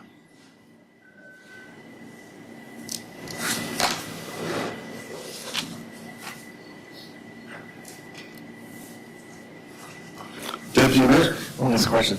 So regarding that, I believe it came up that we pay, there's a borough-wide tax to help support MATCOM. It was, I forgot the name of the tax, but it was a E911. E911 service tax. Maybe that was something that we as a council could look at as far as interfacing with the borough to see if we're able to change that tax formula, since in essence, maybe we're getting double taxed on that. And that might help reduce our expenses a bit. Gina, do you have any comments about the E911 or? I do not, no. Okay. Councilwoman Hudson. Ms. Gina, I also want to understand clearly. So you're also talking about cutting out our narcotics officer for the budget as well? Correct. Okay, thank you for the clarification. Councilman Best. Thank you, Mr. Mayor. That is an interesting question that the deputy mayor brought up. Is that something that we could have the attorney look into with the tax structures as to whether or not we are actually being double taxed on something like that? Could we get a report back from the attorney by next meeting or something like that? Is that a simple fix? Is it a simple solution? Or is this? Madam Attorney. To the mayor, council member Best, the second I say it's simple, it's not going to be, so I don't want to say that out loud. I can put a phone call into the borough attorney and get some clarifications on that. And quick note, and I let the mayor know this, on the 19th through the 29th, I will be out of state at a conference I go to every other year, so I'll be calling in on the 22nd, but I could get some sort of something to be published, or at least just a quick summary, if possible. If not, that might need to carry it to the next one. Councilman Alcantara. Yeah, thank you, Mr. Mayor. Gina, I'm just curious, I know it's probably pretty fluid, but are these organizational charts somewhat up to date? I mean, obviously I see the chief of police name, but as far as vacancies at the police department, is it true that we only have a vacancy for a janitor and for one police sergeant? Or do we have more vacancies than that at this point in time? Well, dispatching, fair. If those three vacancies aren't in there. Those would be two, the dispatcher 1 and 2s? Yeah. Oh. Okay, thank you.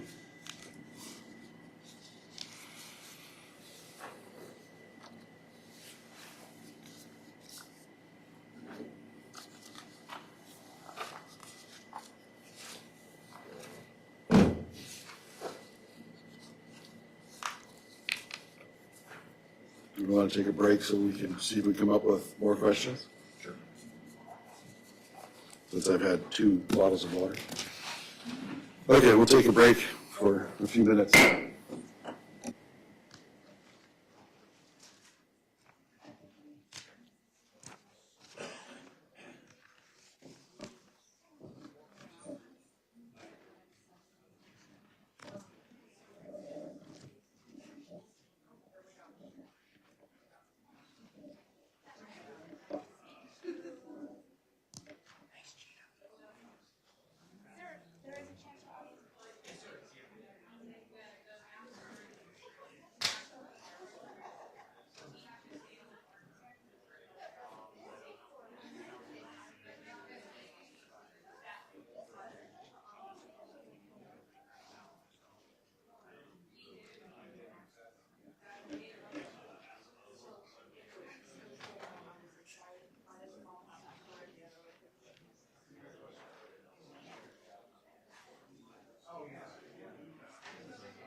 I did, because your mom got it first, and then Facebook algorithm got me.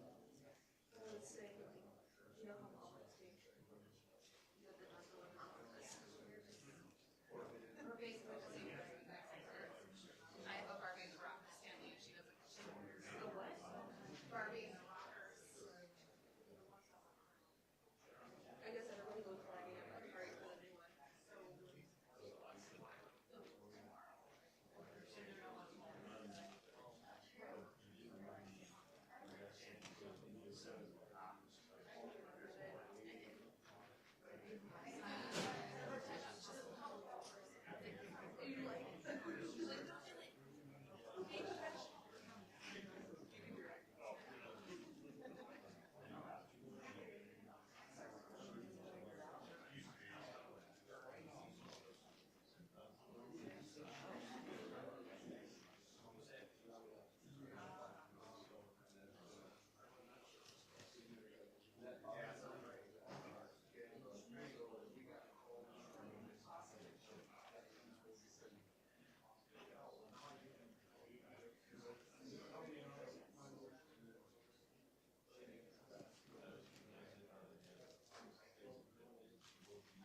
Okay. Well, I guess we have more questions. Who knows? Yeah. Do you want to put it in your computer and find out? Unless it's half a terabyte, I'm not sure. Okay. We have more questions? Well, I mean, I was just thinking not anything in particular. I was trying to see if there's anything sticking out the road. Well, that's what we're missing. Yeah.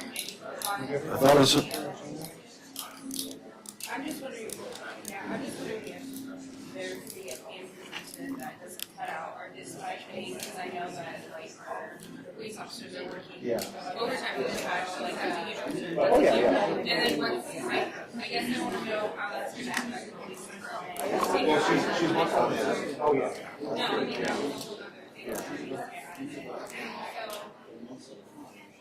just think.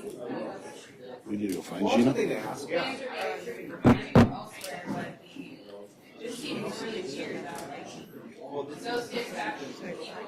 thought it was going to be by back way to your office. So, double check your office.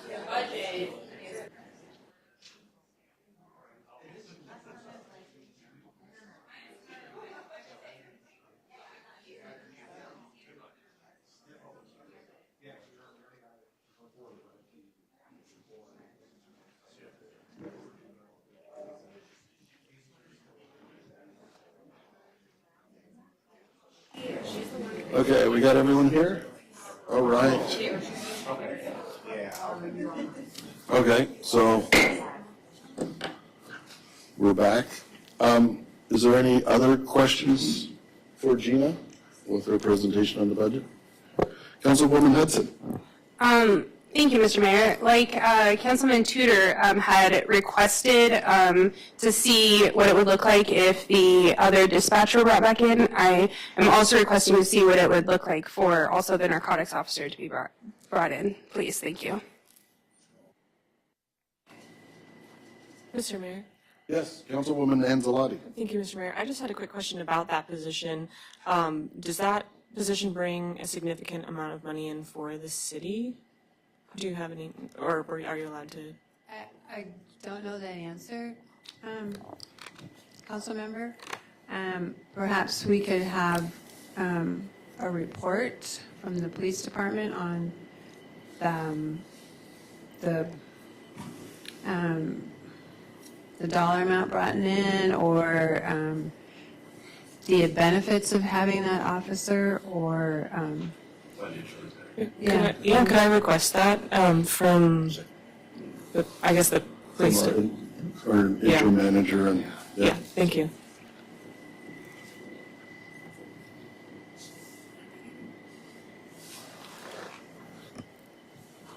Councilwoman Hudson. Thank you, Mr. Mayor. Sorry, I'll be quieter. I also was wondering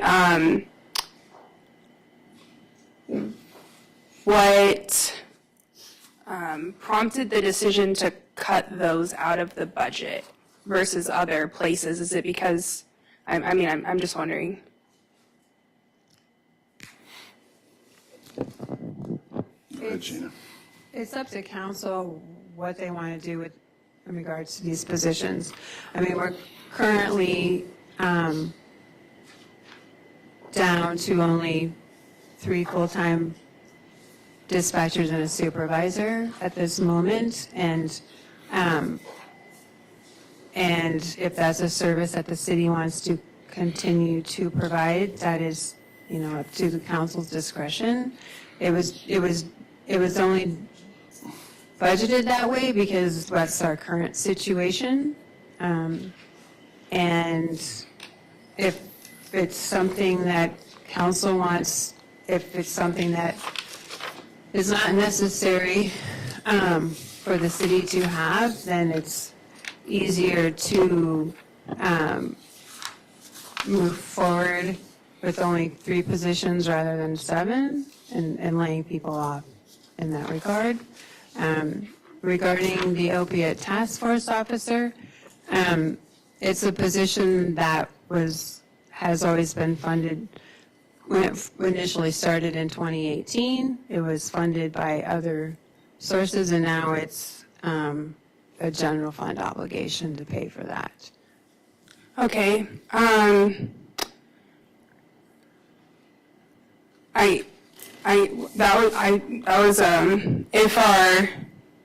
I guess just something for us all to consider is if our police, if different police officers in our department and different dispatch are having to pick up extra hours to make sure that our dispatch center can answer our calls, I think that 3 maybe is a little too small. So I just think that that's really important that we look into that. Thank you. Mr. Mayor. Councilman Alcantara. Thank you, Mr. Mayor. I'm going to associate myself with the remarks of the previous speaker in the sense that it's just simple math, folks. You cannot run a dispatch center for 168 hours a week with 4 people. Just do the math. 4 times 40 is 160 before you ever talk about holidays, days off, anything else. I mean, it's not, it doesn't make any sense to come here and I'm not blaming Gina, but I blame the predecessor folks of saying, let's try to do this with 4 people. You can't do it. It's not possible. So we'll have to have the discussions of, do we have to add 3 dispatch people back in and have a real dispatch? That's the way I would lean, and we have the money to do it. So we'll have to have those discussions. Thank you. Could we, Councilman. oh, sorry, Mr. Mayor. Thank you, Mr. Mayor. I would like to request then that we also, along with the opiate task force, sorry, I don't know if that's the correct term, and then the request from Deputy Mayor Tudor that we add on 3 dispatchers and see what that looks like for the budget, please. Yeah.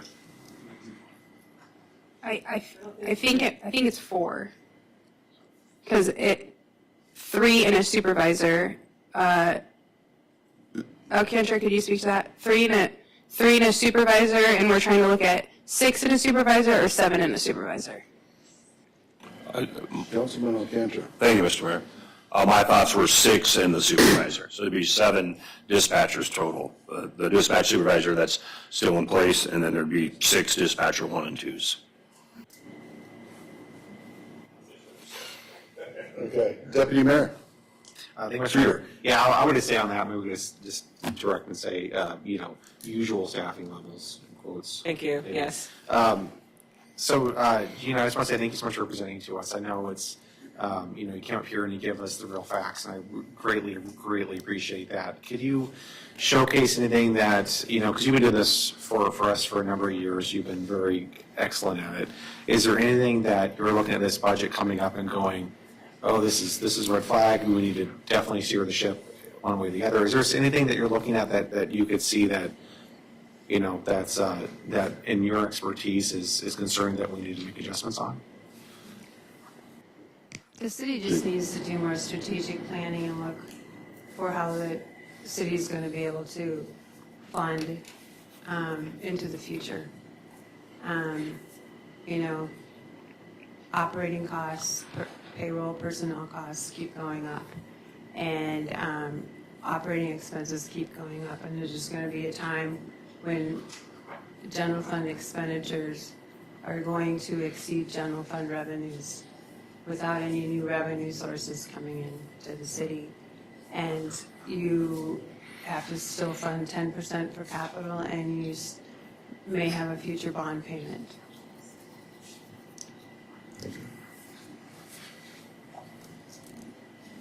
Any last questions for Gina at this point? Tonight?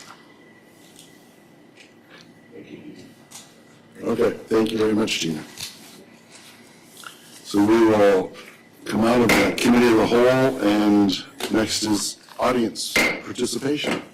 Anyone wishing to speak in council, please start with your name, and you have 3 minutes.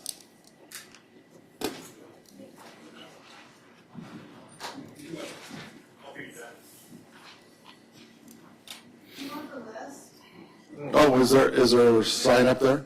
Oh, is this one's? Oh, sorry. Or is that from Before? That's this time. Thank you. That's from before. Okay. Go ahead. Okay. Shane McCroy, the police commander for your police department. I want to thank Gina for putting that forward. I know she was put on the spot, and she had to present the best she could with what she had, and I hope we all recognize that. Having said that, though, regarding the dispatch center, that's kind of in a limbo right now, and I've heard different reasons for or against hiring the 3 positions that have vacated. I would just like to say to the council that right now we have 3 dispatchers who are working all the shifts with the assistance of some on-calls. That is not sustainable. I would say we'd be lucky to get 3 months out of them before they start burning out and looking for other positions. It's not my intention to put any pressure on you folks, but the decision on what's going to happen with the dispatch center probably needs to happen sooner than later. Because if we are going to keep it, we need to start hiring dispatchers. It's going to become critical quicker than we like. When it comes to whether or not we are going to keep it or not keep it, I would say my preference is to keep it for many reasons, and we can go into that at some other time. I would ask when you start looking at it as a cost-saving measure, that you also look at what it's going to cost to get rid of it. And what I mean is we're going to have to create new positions at the police department to pick up a lot of the administrative duties that dispatchers are currently handling.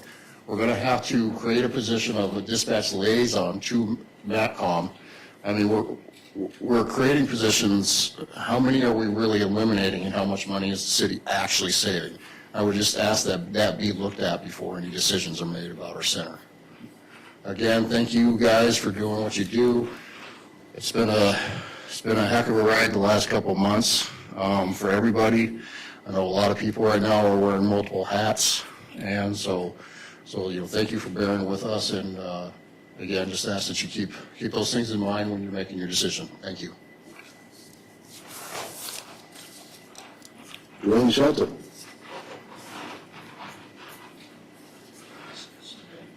Sorry, Jackie, go for it, but I didn't see her here, so.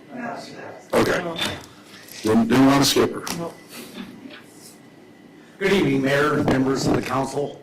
My name is Dwayne Shelton. I live here in Palmer. I'm going to try to be diplomatic about this. I've worked here with the city of Palmer for 25 years. I hold my integrity above anything else. I hold the integrity of my officers, my department above anything else. I am here to tell you that the city manager that we had was far from honest. It's amazing that I sat here and that my commander, who is acting chief right now, LaCroix, has learned about our budget in this meeting from Gina, who did a fantastic job. I don't know if she's still in the audience too, but she does a fantastic job. I'm sure that you've heard that we've had, that Manager Jelly had conversations with his police force and his department. He did not. There was not one word mentioned by Manager Jelly regarding capital projects being put on hold. Not one word that the request for the 3 police vehicles so that we could maintain a good fleet, there was no mention of that. There was not one word from him to the police department regarding the DEA federal task force position not being funded. We found out about that just now. Your DEA task force officer who's sitting here heard about that for the first time tonight. Is that the way we should be conducting business? Mayor, I'm a little surprised that you and Gina are meeting with MATCOM. It's well within your right. But it seems like maybe you should have acting commander or acting chief LaCroix with you, at least so that he's there, so that he's aware. That would be the right thing to do. He's not going to sit there and trump you or try to undermine you or anything, but it's information sharing.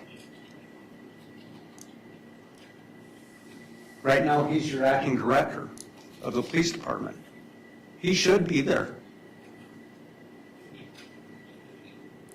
He should.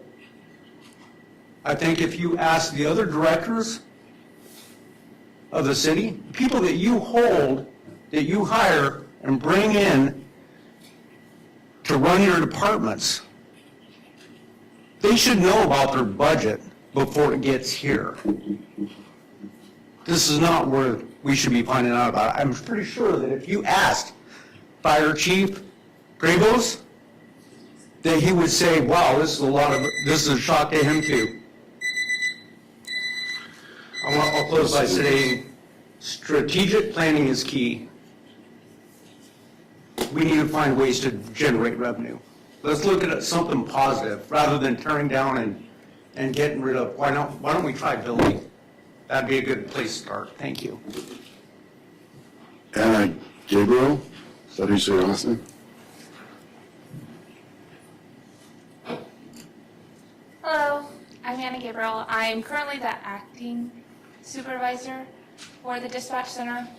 What I can say to budget is currently we are operating on 3, as you guys all heard. We are not saving you guys any money because we are working countless hours of overtime, so you're actually spending more by not hiring at this moment. Poor Emily that's working night shift, she's probably our hardest working person. She's working 70 hours a week when I approved her timesheet.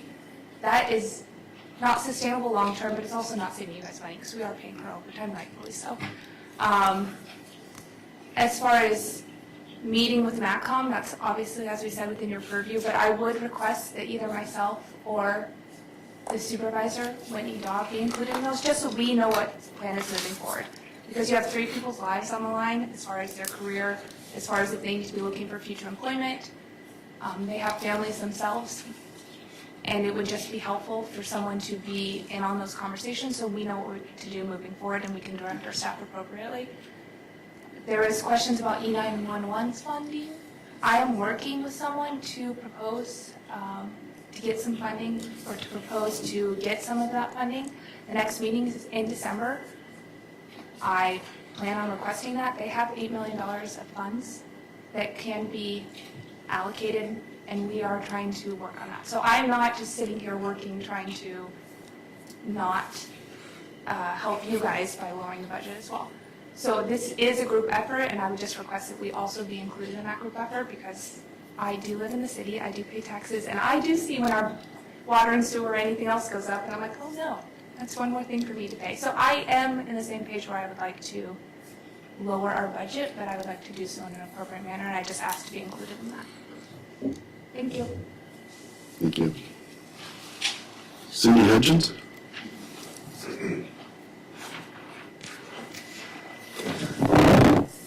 Good evening again. My name is Cindy Hudgens, and I live here in Palmer.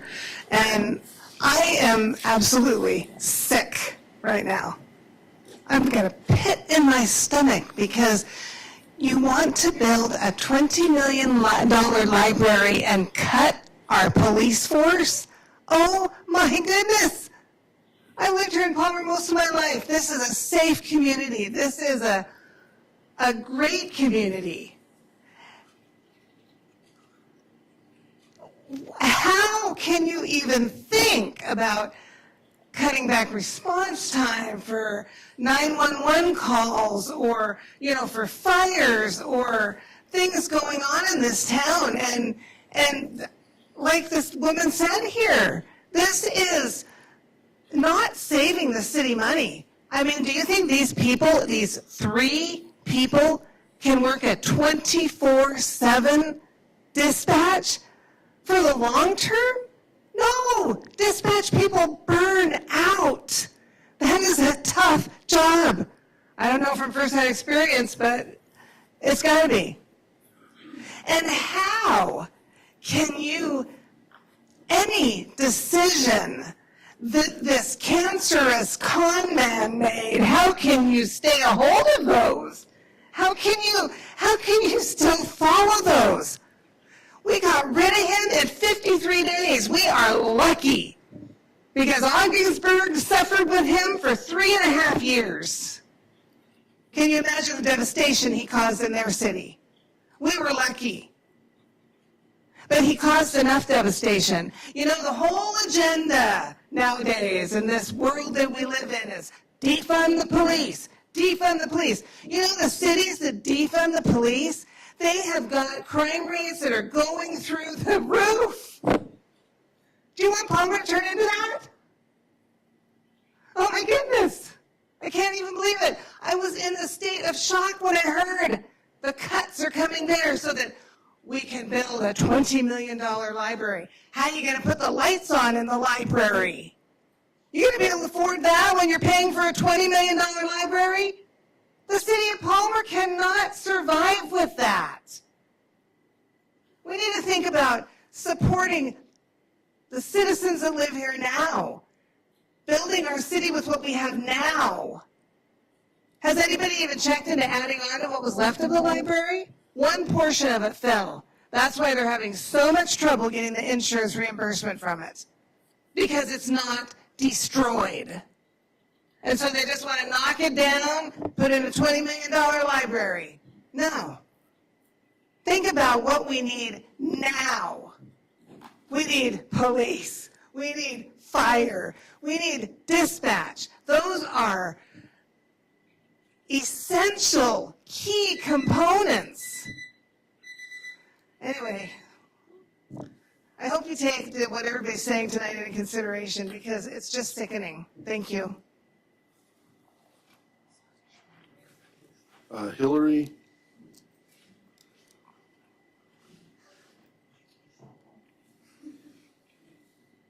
Hi, my name is Hillary Schwarter. I want to echo what Chief Shelton, Acting Chief LaCroix, Acting Supervisor Gabriel all said.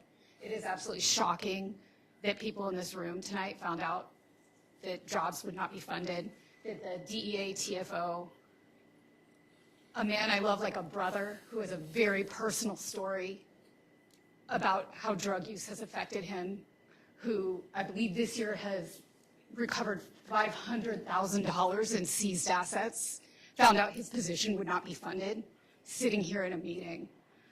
The acting dispatch supervisor was in this room. She should be attending meetings. The acting chief should be attending meetings.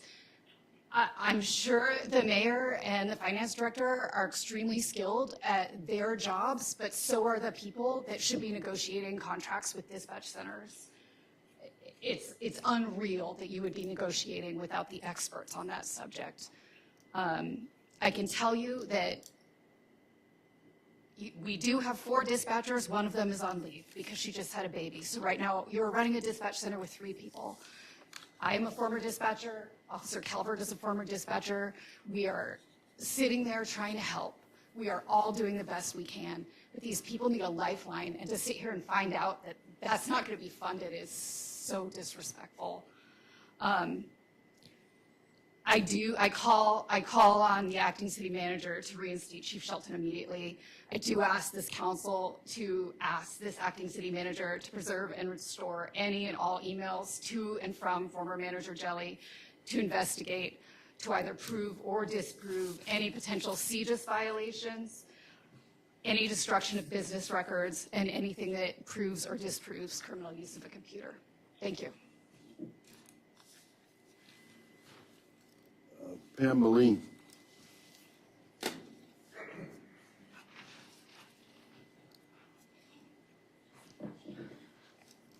Good evening, Mr. Mayor, Council. I have always been for the public process and hearing from the community.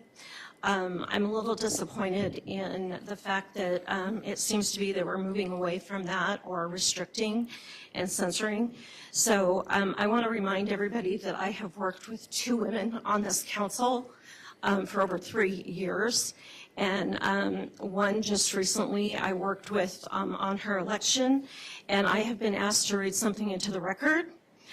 because she feels like her voice is being censored. So I would ask for a little bit of grace here as I read this into the record. Mr. Mayor Carrington, I would like to make a formal inquiry into the matter of the overlay agreement that you stated was drafted by the City Attorney of Ketchikan. I would like you to confirm that the overlay agreement was or was not drafted by the City Attorney of Ketchikan, and on what date and time that agreement was drafted. The public has tried to reach out for clarification on this through multiple avenues. I would like to formally request that that information be made public both to the council and to the citizens of Palmer.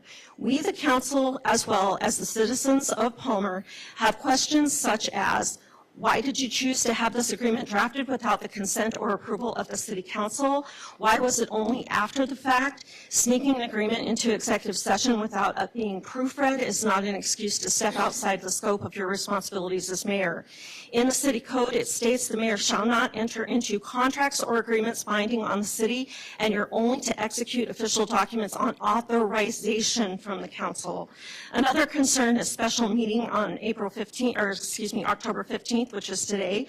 Why is there such a lack of council comments on the agenda, and why were the city attorney comments removed? I feel this is censoring the council's ability to be able to speak directly to the public at the dais.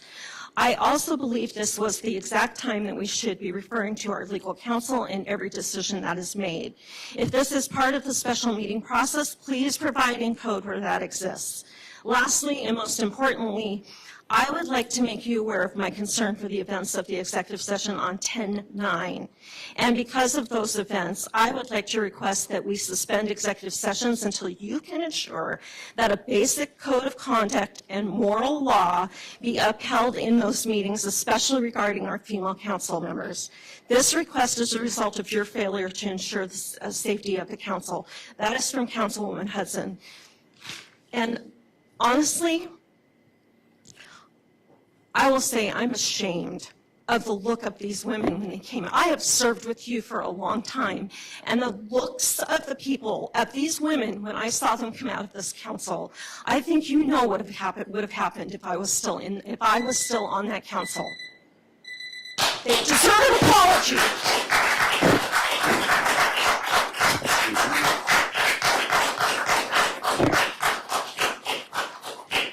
Is there anyone else for audience participation? Yeah, just hard to follow that, but one thing I would. Your name, sorry. Oh, sorry, Frank Bell. Thank you. One thing I would stress is in looking at this budget, as far as I know anyway, nothing in there is finalized. And I know you guys understand this. I'm not sure everyone in the room does, but it seems that Gina doesn't have much of a choice but to present the current situation as far as staffing at dispatch and what was proposed by the city manager about the opiates position. I would just, who am I to recommend anything, but I would obviously recommend a return to normalcy and what was before we had this crazy bastard that we just ran out of town on a rail for a city manager. As far as presenting the budget, put the 3 dispatchers back, fund that position, even if it's from the general fund. Just get back to where we were before all this havoc was wreaked upon the city, so that you can see a realistic budget. The other thing I would mention, and those previous comments are just, a lot of people are, it seems like, testifying under the assumption that you guys made this decision already to cut those positions, but I don't think that's been done. And like I said, Gina didn't really have a choice but to present what she has now. She didn't cut the position. So just a little bit of a sense of calm would probably be good going forward with that. But personally, I think those positions should all be put back. And honestly, any others that he slashed and burned, just get back to normal before we go forward with that budget. Secondly, I would point out also that there's a little bit of a false equivalency going on with these positions being cut in order to fund the library. The library's budget, the library plans were in place aside from whatever this proposed addition was that Jelly or whoever added long before those positions were proposed to being cut. There was no plan, as far as I know, by the council or anyone else to cut positions in order to fund the library. That plan was already there when we had an 18,000 square foot library at $15 million. So I don't think it's fair to attribute those cuts directly to the library going forward. I think honestly those positions were cut because Mr. Jelly wanted to wreak as much havoc as possible in order to garner himself his next severance package. I don't think it had anything, maybe he used that as an excuse to explain why he cut those positions, but I just don't think it's fair to equate those two things. The city of Palmer spends money on a lot of things. There are a lot of things in that budget, and to say those positions are being cut to pay for the library instead of saying to pay for any other of the thousands of things that Palmer pays for is not really a fair scenario. So anyway, just my thoughts. Get back to normal, undo everything he did as far as positions for the budget, and then finalize it later. But I don't think it's fair to the council to get quite as much rage as far as those positions until we kind of return to normalcy and see what it looks like. Just my 2 cents. Thanks. Me too. Anyone else for audience participation? Hey guys. My name's Richard Clark. Yeah, so I guess I'll start by just, an old retired guy named Pete Steen once told me, do what your career can handle, and I guess I'm going to break that rule today. So I would remind everybody sitting at this dais right now that this guy got ran out of town because he was talking without expert opinions. So to recreate that is not a good look. Something that we deal with a lot in this occupation is optics, and they're not good right now. My position, listen, my dad died of a fentanyl overdose when I was 2 years on as a cop. He was a drug user his entire life. He was a drug trafficker. I'm good at what I do. That being said, what I do is a privilege. It's not something that is guaranteed to me. The dispatch center should be 1,000% guaranteed to the city. This is insane.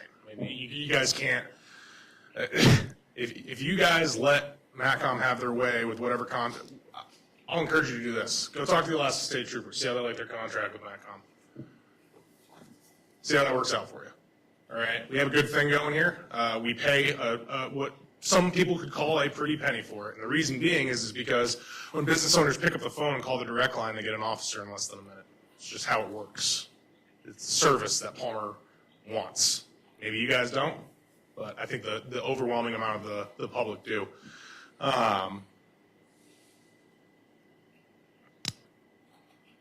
Something ain't right here. Not at all. Something's wrong with the way that this all went down. And I can assure you, employed or otherwise, a lot of us are going to get to the bottom of it eventually. And those of you who have made strides to represent this city's best interests, I thank you for that. And those of you that haven't, history unfortunately is written in stone at the end of the day. So I had something else I was going to say, but I can't remember what it was. But thankfully, we're recommitted to shorter meetings. Anyone else for audience participation? My name is Sabrina Shelton. I have lived in the same house, on the same street, in this town for the last 26 years. I raised 6 children in that house on the same dirt street for the last 26 years. They all went to Swanson Elementary, Sherrod Elementary, Palmer Middle School, and Palmer High School. They rode their bikes downtown in the summertime to go to the ice cream shop at the In-N-Out, where Pizza Delphi is at. They rode their bikes down to the library.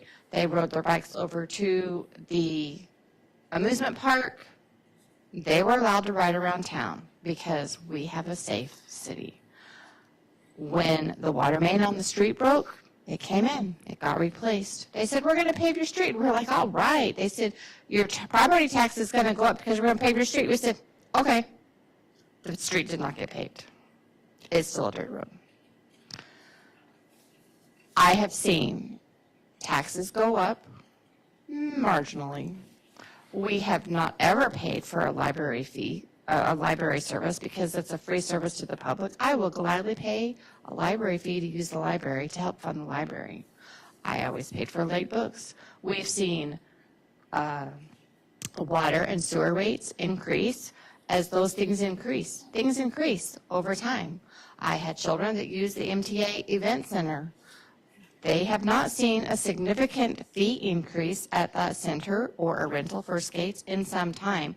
When we need to provide for our city people that utilize those services within reason are happy to pay a higher fee.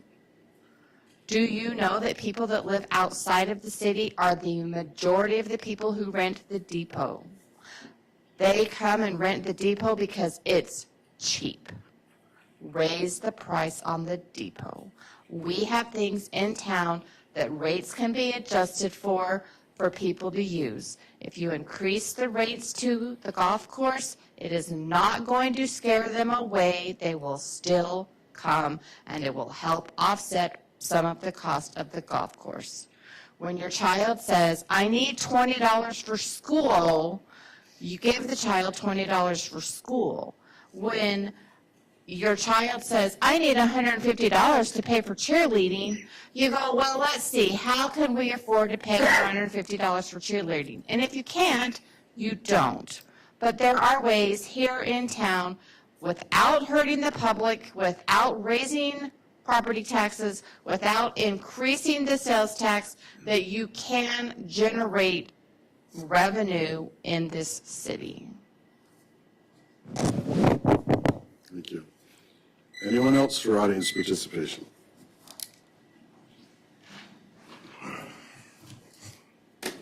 Wesley Arts, Palmer Bar. Start off with thank you for the Big Cabbage Radio. I'm able to work and listen to these meetings. One of the things is this community has growing. We have growth. When I was listening to, I think it was the state economist this last summer, talking at a chamber event, talking about the growth. With growth, things are going to become more expensive. You're going to have to start charging more. I hate to say, or I don't hate to say this, but one of the things that you guys are missing is without our police being the way it is and our first responders being the way they are, we wouldn't have this growth. That is what makes it a safe community. During this whole stuff going down last week, there was a guy walking down the street on Main Street with an aluminum baseball bat pounding on doors. Some of you guys know this. If we call MATCOM, that's automatically a 10-minute call. But we called Palmer Dispatch. It was a long call at over 3 minutes because the officers were in other places. But we had a dispatch person within 30 seconds, and there was someone on their way. We cannot look at outsourcing this stuff to other communities when our business and our community's growth depends on it. We do need normalcy in this town. It's important to start getting these people back in the back. We can't be cut in these positions because it's what makes the community safe. I mean, I've worked with the police chief. We've been dealing with the vagrancy issues over the years, trying to clean up the streets. We need to make it better. And as if we make it better, more people want to move here. More property values go up. The more we become a desired community to move to. But yet we have to keep it small on our appearance, but we have to have safe communities. And we have to make it where it's family inclusive. Please try to normalize. We want to keep the appearance that we're saving small, but if prices have to go up, prices have to go up. If that means we need to annex in more areas that are getting services from us, then we need to annex more areas. I know none of you guys want to talk about annexing. You don't want to talk about raising fees for different stuff, but if we have to, we need to do that to keep our community growing. We are one of the few growing communities in this whole state. Okay, people want to move here. It's a desired location for people to come to. Luckily, I already live here. I mean, I live right outside the city limits, but I have a business here. I consider myself a person from Palmer. So please, think about the future. Thank you. And we're going to call that, oh, you got a minute, okay. Thank you, Mr. Mayor. What I'm involved in is communication, obviously radio station, media. And one of the things that we've learned over the years is that we must vet what we say. And so that has pushed us into asking people a lot of questions. And that's a good thing. I just want to remind you, Gina, you've all said, did a wonderful job. But she was presenting the overview. And I know there was or seemed to be, an interest in moving ahead, in particular, drilling down into the little things. John said 6, 7, whatever number. But before that, we had heard a suggestion that the Power Police Department would make a presentation to you. You've heard some numbers thrown around, 20 million, 15 million, et cetera, whatever the library is concerned with, but you're going to have a presentation, Gary Wolf, at which you'll get the most recent information. And if you've sat here as I have over the year or more, we know that the council has asked a bunch of questions at that time when a presentation was there, so you could have good information. Gina will provide you, as you've requested, with additional information, but I think it's important to remember where you are when you're asking them where you are in the process. And today, as I understood, was an overview. I know there were some very hot button issues that people would like to get into. I suspect you're going to have plenty of time to do that. But I also want to make one other reference, and I've spoken to a few people about this. You've done a nice job. You found a person to be an interim as a city manager. But there's an empty office just down here for an HR director. And if I remember correctly, part of this whole beginning revolved around the question, what vetting was done of the individual who was brought forward. And that's an HR activity. I'm not pointing fingers at that person, but that's an HR activity which, as you're moving forward, you may want to have someone that can provide that information. Thank you very much, Mr. Mayor. Okay. No, sorry. And we're adjourned. You were joking. Nope. 30 minutes. Man. Anybody likes me anyway. Well, thank you.